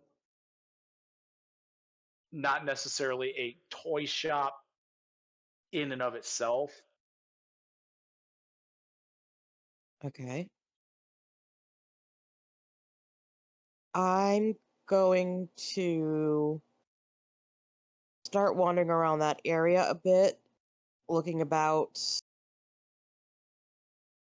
checking to see if anyone might fit the bill, and then I'll look like through the food shops, looking for a mother with a child that might fit the bill. Okay. Go ahead and make me 3 perception checks. And I'm assisting her on each of those. Well, Are you Six. hollering at people while you're assisting her? Hey, do you know this? Do you know anybody whose child is magical? Hey, No, because whose child is magical? Sorla mentioned it a little more discreetly, so he's like, "Oh, okay, I won't do that again." Oh, hey, do you have a child? I have a van if you have a child. I mean, I have some candy. that's the vibes that Max is giving out right now. 17, 10, and 8. You notice several mothers with. You're here. You notice several mothers with smaller, younger age children wandering about. None really give a vibe that any of the children might be magical to you. But you do notice across the square from where the food carts are, you do notice a notice board. I will check the notice board. You walk over and you see several notices out there. Somebody looking for somebody to fix their farm cart. You see a notice, a rather professional looking notice about new apprentices being accepted at Amon's Forge. You also see a small handwritten note in a rather shaky script uh, saying uh, uh, saying that they are looking for someone to instruct their grandson, not able to pay very much, but my grandson needs instruction in the magical ways. And you see that it's signed Darcy Detsk, and gives her address. I'm gonna we pick should the go? notice up, hand it to Max, and say, "This might be where we're headed." He's gonna take it, look at it, and go, "Yeah, probably." Is there an Yeah. address? Yeah, it he gives- just said there was. Okay. Then I'm gonna ask the shopkeep if they know how to get to the address. He looks at the note, and you can see some recognition on his face. Yes. And he gives you instructions. If you go 3 streets down, 2 streets over, and another street to the north, you'll be able to find her house. Thank you. Let's go. Do. Hello, Moto.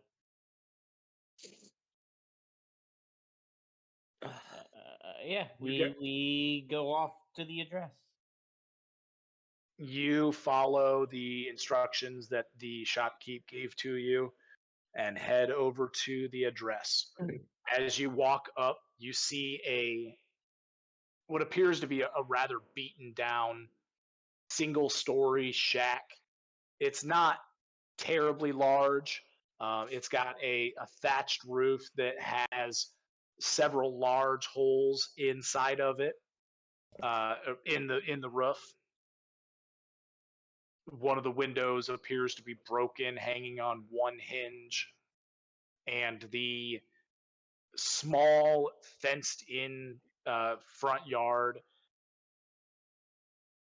or rather, what used to be a fenced-in front yard, as one of the sections of the yard only has the rotten wooden posts still standing.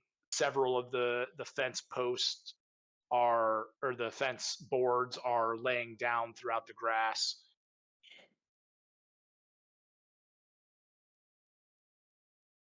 Max is gonna kind of look at it and go, and just kind of lean into Sorla and be like, are we sure this is a good idea?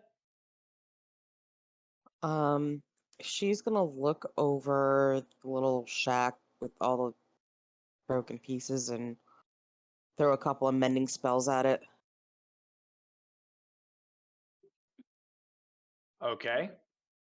Your spell takes effect, and a couple of the holes in the roof patch back together. The fence boards begin standing back up, and the boards themselves begin to de-age. You see the rot that's in them begin to disappear as the spell's effect takes place.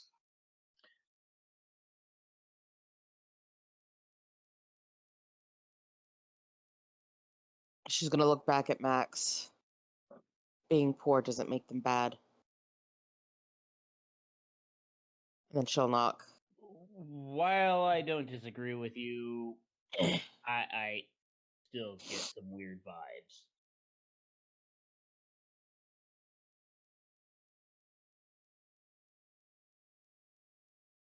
Sorla, you said you're knocking. Uh-huh. You hear a holler come from inside. Just a minute! Do that Shut again. up. Shut up, Banners. Do it again. After a brief moment, you hear the door begin to open. You hear as the hinges creak the entire way. I'm gonna shudder slightly and cast mending. Halfway through the door being open, all of a sudden the creaking stops, and you I see never did like that sound. standing in the doorway an elderly human woman. She has a slightly hunched back. Her hair is shoulder length, uh, and white as snow. She's got gray eyes and a rather large bulbous nose, and you can see that she doesn't have very many teeth left in her mouth. You gave me the freaking evil queen from Snow White. Great. Yeah. That's I help you? I hold out the flyer. She holds out a shaky hand and she grabs the piece of paper out of your hand and brings it back up to her face, and you see her hand shaking the whole time. She looks back up at you.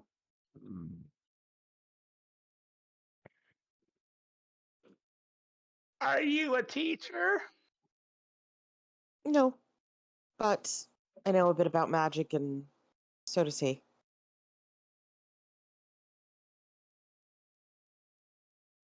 You She you Max. come into an issue with your.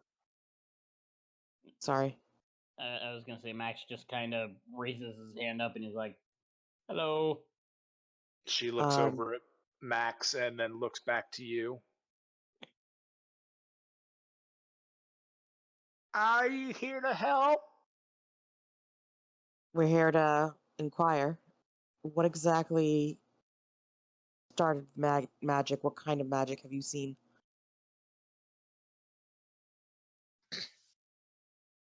And here she gives you a recap of all that she's actually seen from the child. It started around the age of 13. She explains that the boy's now 16, and whenever he appears to get angry, um, flames seem to sprout out of nowhere, out of his fingertips. He's the one responsible for some of the holes inside, or some of the holes in the roof, where he's gotten angry and has had a little magical outburst, that have went through the rafters and through the roof itself. Um, but also some other good things. Um, he was actually able to mend one of his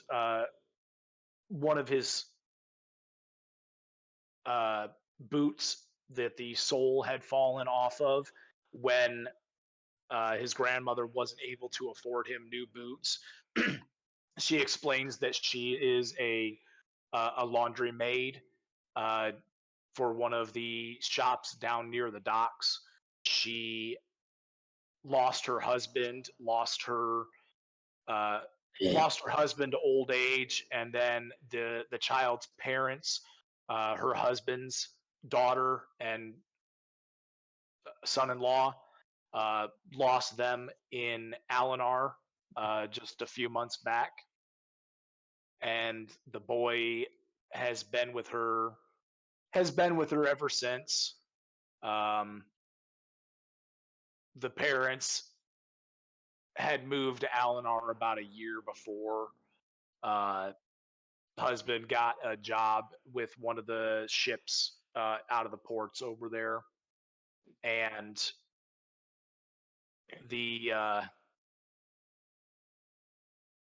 the loss of the parents was rather hard on her, because now she's left with caring with her grandson and doesn't really have the means to take care of them both.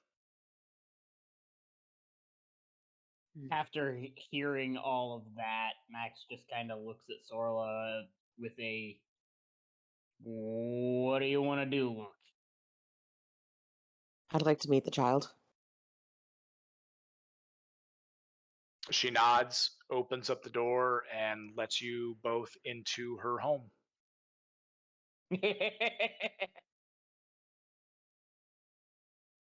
Why you got a creepy laugh when someone let you in their home?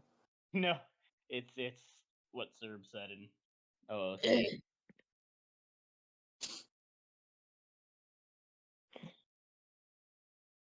I halfway agree with you, sir, just to keep Jeb doing that voice. Yes. Do it.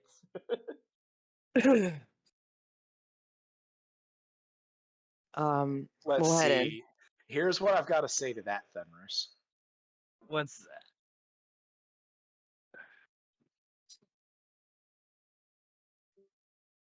There we go. Did you? He booted him. Very funny. Anyway, Ooh. Sorla Max, you guys enter the house and you see a one-room home. A couple beds pushed into one corner, a small wood-burning stove on the other side of the house, a small circular table near where the stove is that they use to eat on, and she leads you both in. She offers you both the two seats at the table, and she goes out back to fetch the child.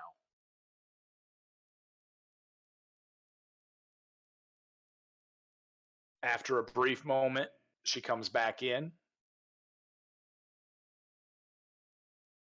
This is my grandson, Caden. I hate you, Fenris.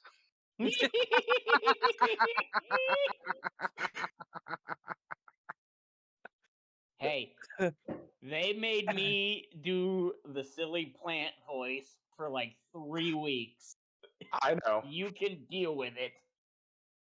This is Caden. Caden, these people would like to meet you. I believe they can assist you and educate you.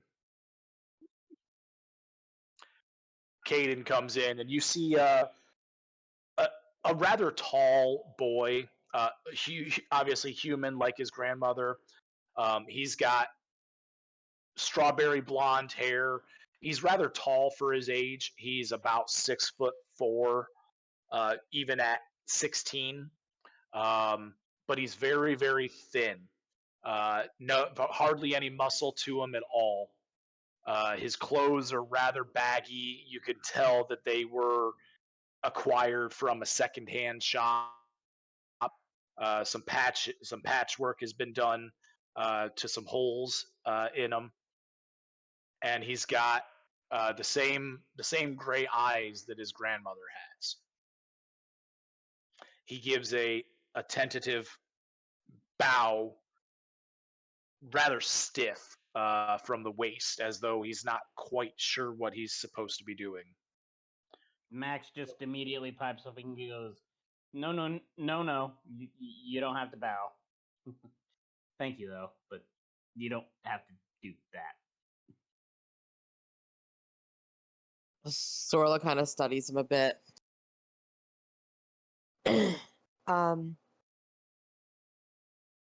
So apparently you've been experiencing some spurts of magic, uncontrolled.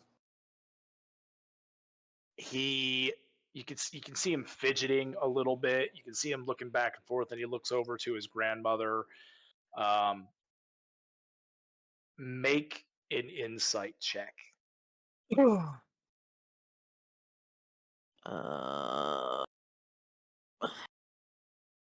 Insight I am good at.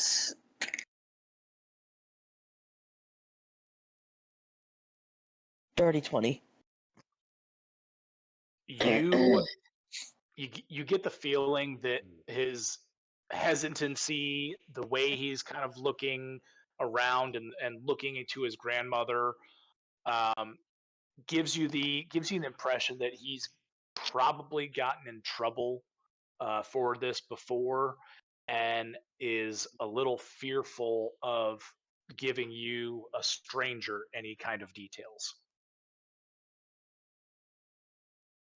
I can't help you if you're not honest with me. I can only help you if I know what's happening and where it's stemming from.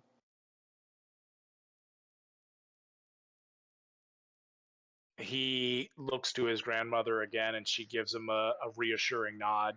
And he looks back to you. He looks down when he starts talking. He doesn't look you guys in the eyes. He's looking at your guys' feet. Yes, my lady.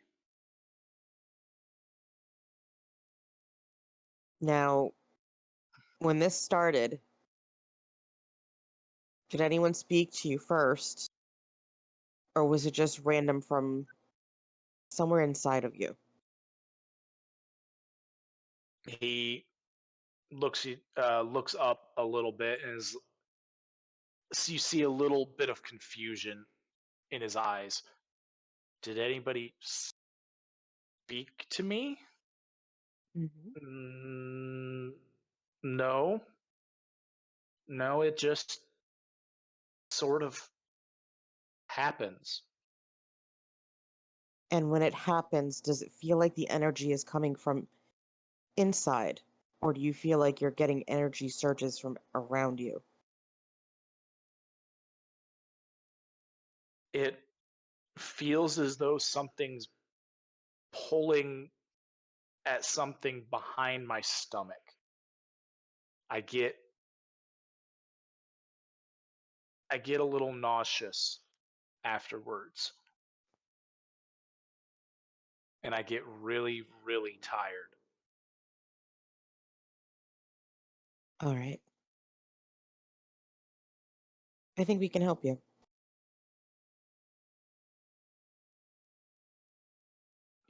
You can?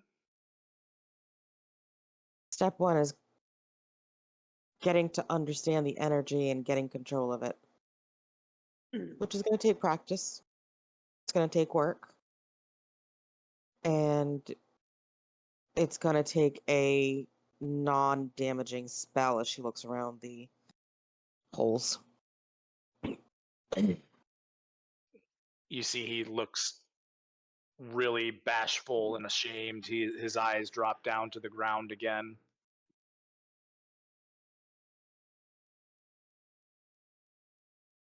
I think the first thing we're going to do, since your grandmother said that you've already been successful at using mending, is get you to understand the feel of it and continue to work on that spell and use that as an understanding point, a practice point, and to maybe fix some things here. Yes, milady.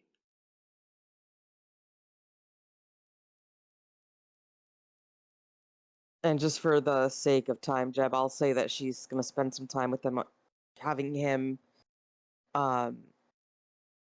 feel the magical pulses and understand that when he's feeling certain ways, that's the flow of the magic and all that fun stuff, and get him practicing on the mending spell because I know it's getting late. Okay. How much time are you wanting to spend? I'll spend probably about an hour with him for starting, and then we'll discuss, coming back and working with him some more. Okay. When you're done and you guys are leaving and you've made arrangements, Darcy holds out her hand and you see two silver coins in it. This How attached are you to your job? She looks at you. It's all I've ever known. I've been washing laundry since I was his age. How would you like to do so for our group and the people that work for us?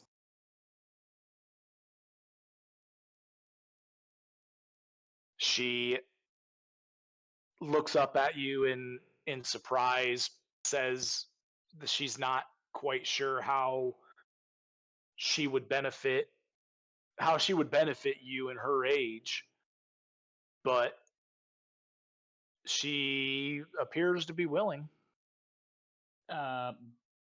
before Sorla can say anything again, Max just goes, "Oh, let us worry about that so we can get you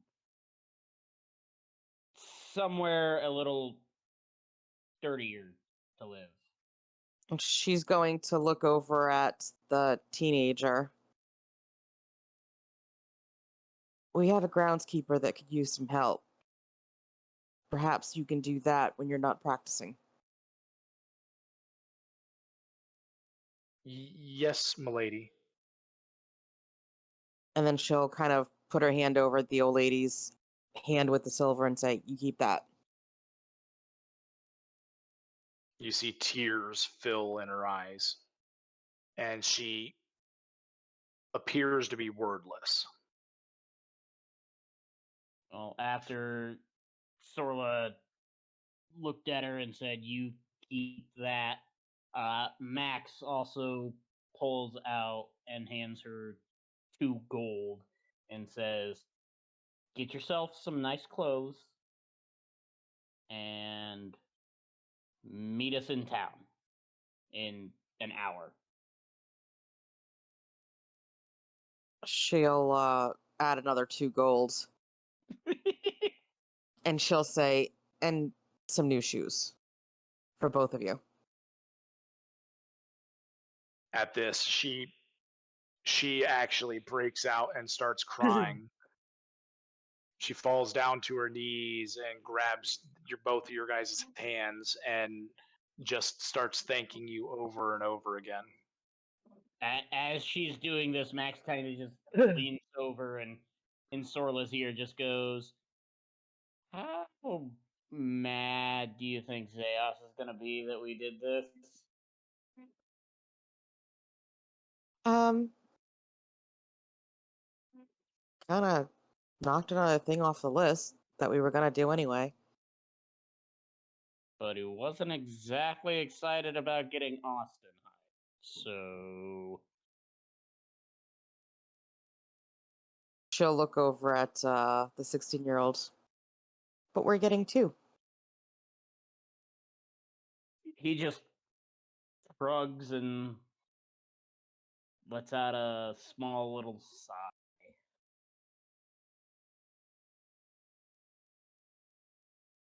All right, congratulations! You guys have hired another two poor, unfortunate souls. Fenris, or not Fenris, Raiden, Warren, you guys were going to check on the bad vegetables, correct? Correct. Right. You guys head to the marketplace, and after a brief inquiry, you're directed to 2 different vendors who have had their crops affected. One of them appears to have been have left the marketplace, having closed up their stall, but the other one appears to be in the process of closing up his stall. His wares are all gone, having been discarded and thrown away due to the blight.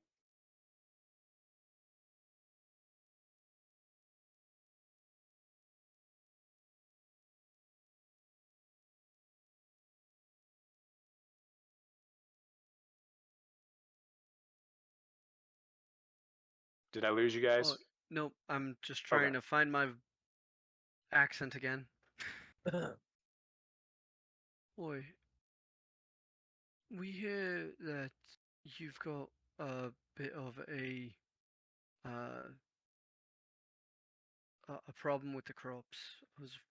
We were wondering if we could take a look, see what's going on. He looks to you, looks up from packing up his stall and looks up to you. Well, you can if you want to, but I don't see any point in it now. This has pretty much ruined me. I've lost my entire crop.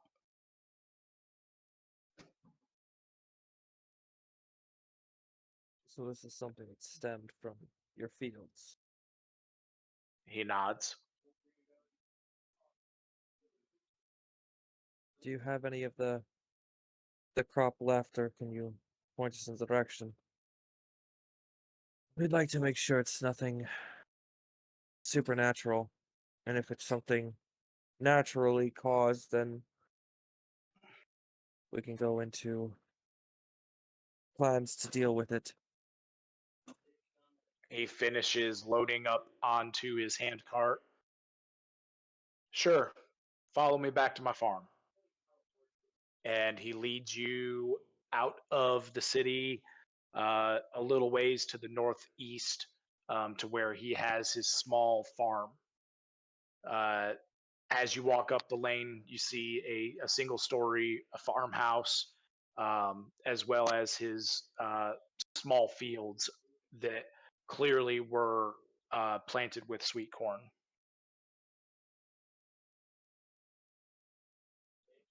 As you get nearer to the house, he points to a large pile uh, around the side of the house, a little ways away.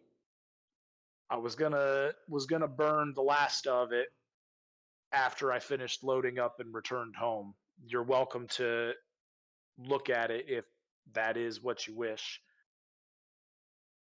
I don't think you'll find anything interesting, though. At least worth a look. Can't hurt. Take a take a good look. Take a good sniff.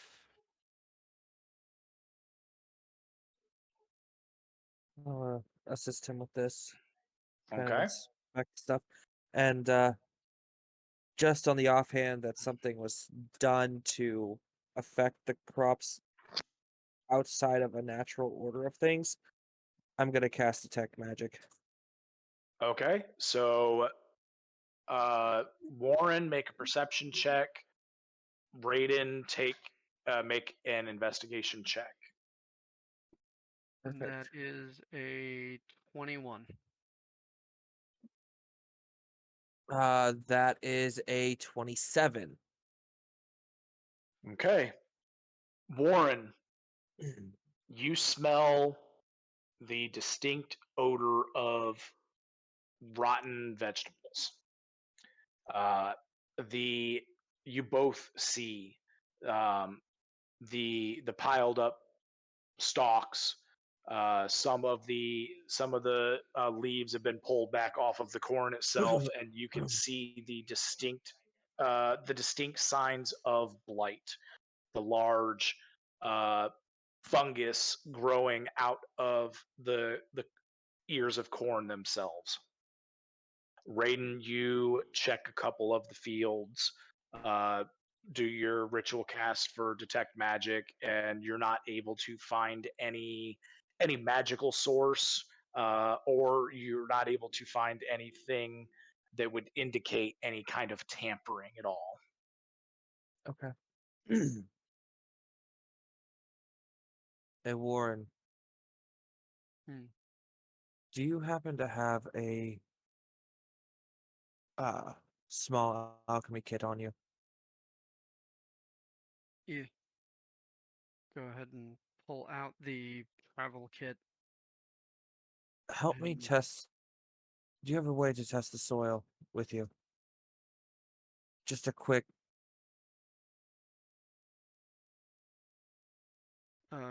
scoop a little bit of the soil up in with his hand. Set the the three small tubes up. Uh, water, base, and acid, and then drop some of the soil in. See what the changes are. Okay, go ahead and make me a check with your alchemist supplies. Proficiency plus intelligence. That is And I will give you the help action if that will assist you. that'll be a 22. Okay. You're not seeing anything out of the ordinary with the soil. The acidity content is a little high, um,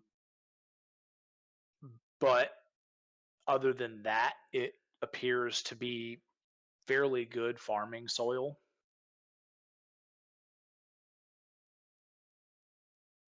It all looks a little aci- Does corn grow well in higher acidic ground? Go ahead and make me an intelligence check. That is a 16.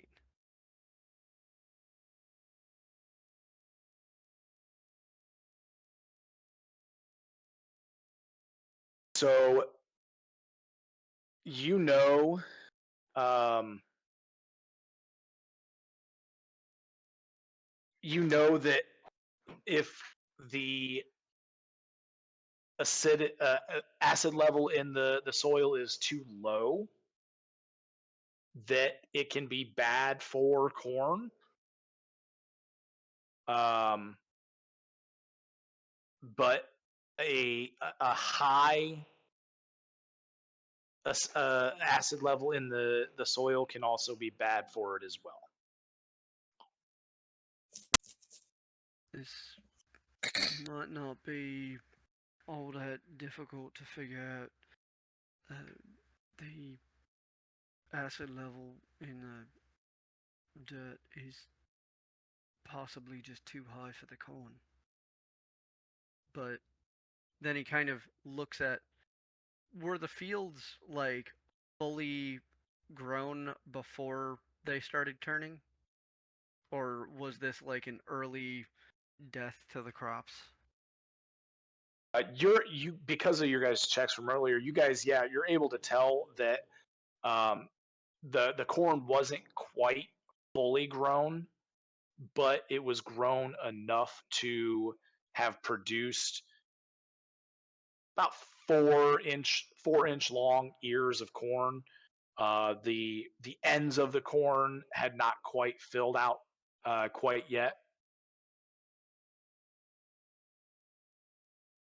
So what we're getting basically is this is some sort of like natural form disease. You can make that assumption, yes. I'm gonna do a different test real quick. I look over and go, "Hey, can you prick my finger real quick?" Hold up his I'll thumb. pull the finger. Pull a finger. That's exactly what No. I was thinking. He pulls a dagger from his bracer, pricks the finger, slips it back. He takes some of the dirt, rubs some of the blood into the dirt, and then takes a taste to see if, because he's very familiar with curses, is it maybe cursed? Make an intelligence check, please. That is a 19, sir. Because of your familiarity with curses, you have a pretty distinguished ability of determining whether or not this would be the case. And you're not getting any traces of any curse. Well, I'm coming up kind of blank here. It's not a curse. Seems fairly normal. Well, I have might be a short-term solution until we can find a druid to purify the land, as Sorla was mentioning. I can't do it today, but I could prepare it for tomorrow. Um, he looks to the farmer. How much would this crop normally go for you in the market?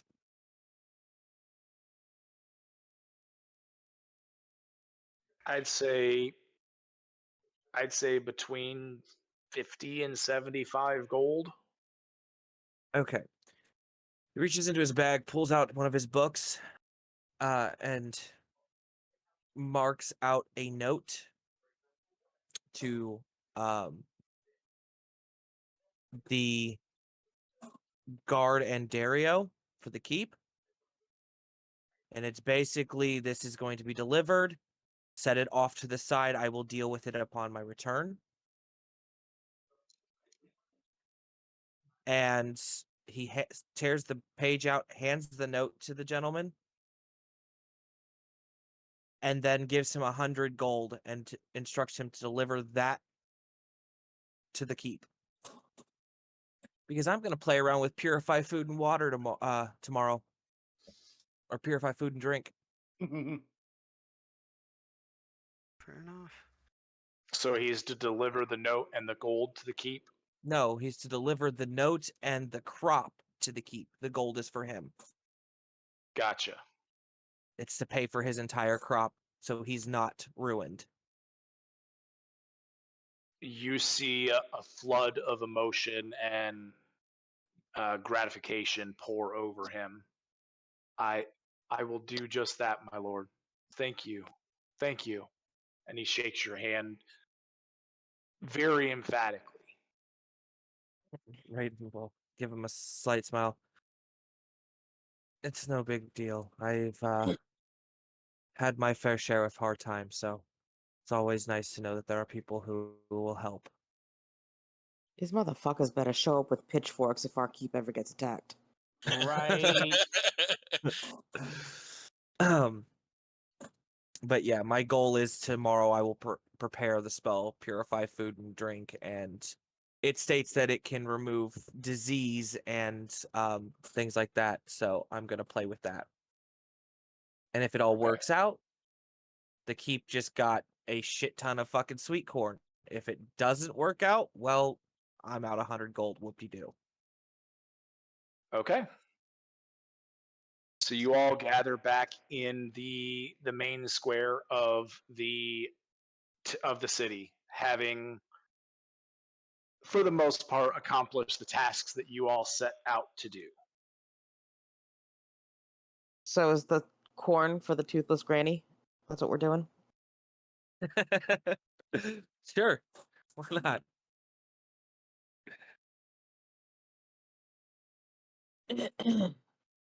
Um,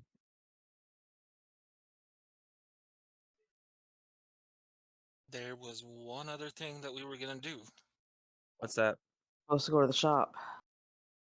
Go talk to the master craftsman about getting the forge fixed and Greenhouse. building a greenhouse. Yes.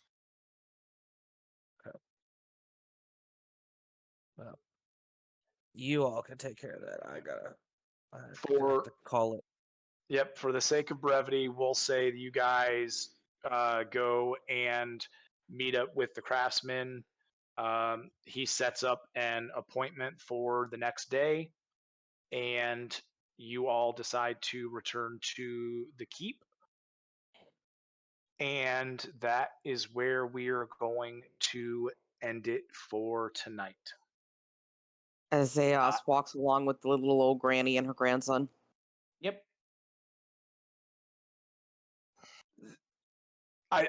Before we call it, I would like to hear Zeos's reaction to picking up another stray, another couple strays.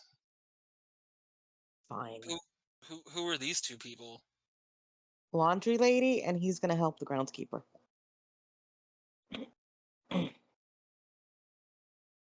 He looks over at the kid, and does he seem like he could actually do something? Or Match just shrugs and says, "We'll find out." Is this the kid with magic? Yep. Nods. Oh, then I guess he'll be working off his lessons. Nods. oh, I don't have to pay him? Okay, all right. He's Well, all we right. gotta feed him. You gotta feed him, and then Max points at the little old lady. You do have to pay her, though.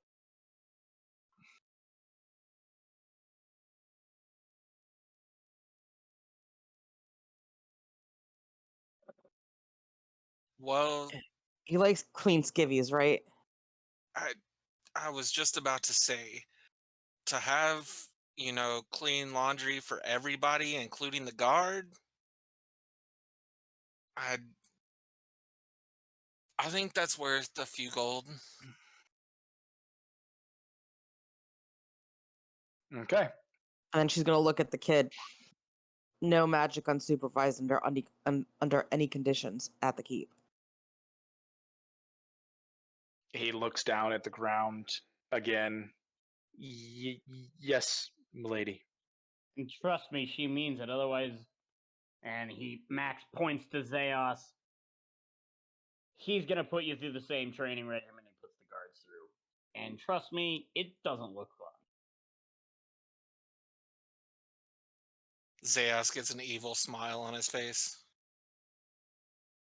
Sorla This should actually be kind of fun. tilts her head and goes, "That's Raiden. actually not a bad idea." I mean, it will also help him with his strength training so that he could actually do the groundskeep job better. He can help protect, I and don't he's learning. think he should do the full regimen, but I think learning to use a weapon and building Yeah, up his strength might be a good idea. this this kid's arms are toothpicks. I mean, you'd be surprised. You would Everyone be starts shocked. somewhere. You would be shocked if he could lift a sword. Everyone So- starts somewhere. Agreed. Raiden looks to Max. The guard training does look to be quite difficult, but making Sorla angry is not the wisest thing to do. Fire's not fun. Sure it is. Sure, if you're the one casting it. Now, the receiving end of that is not much fun. She's gonna look at the kid again. No unsupervised magic. Max Alright. just sticks his hand in his head, or his head in his hand, and he just shakes it. Yeah, he just sticks his hand in his head. End of Max. Yep, pretty much. See, magic. I'm done with existence now. Yeah. All right. So with that, that is where we are going to leave our group of adventurers for this week. I do hope you all enjoyed the game tonight. For those of you watching, I do hope you enjoyed the storytelling that we have been continuing to do with this game and the other games here on the Haven D&D Discord server. We would encourage you to hit the like button on our YouTube channel and to click that link and join the server so that you can get involved with these stories and with these games as well. So, from all of my players and myself and the Haven, I And a wish toothless you granny. all, and a toothless granny, I wish you all a great and wonderful evening. We will see you all next week. May the dice be with you. Bye. Night, everyone. Bye. No, Night.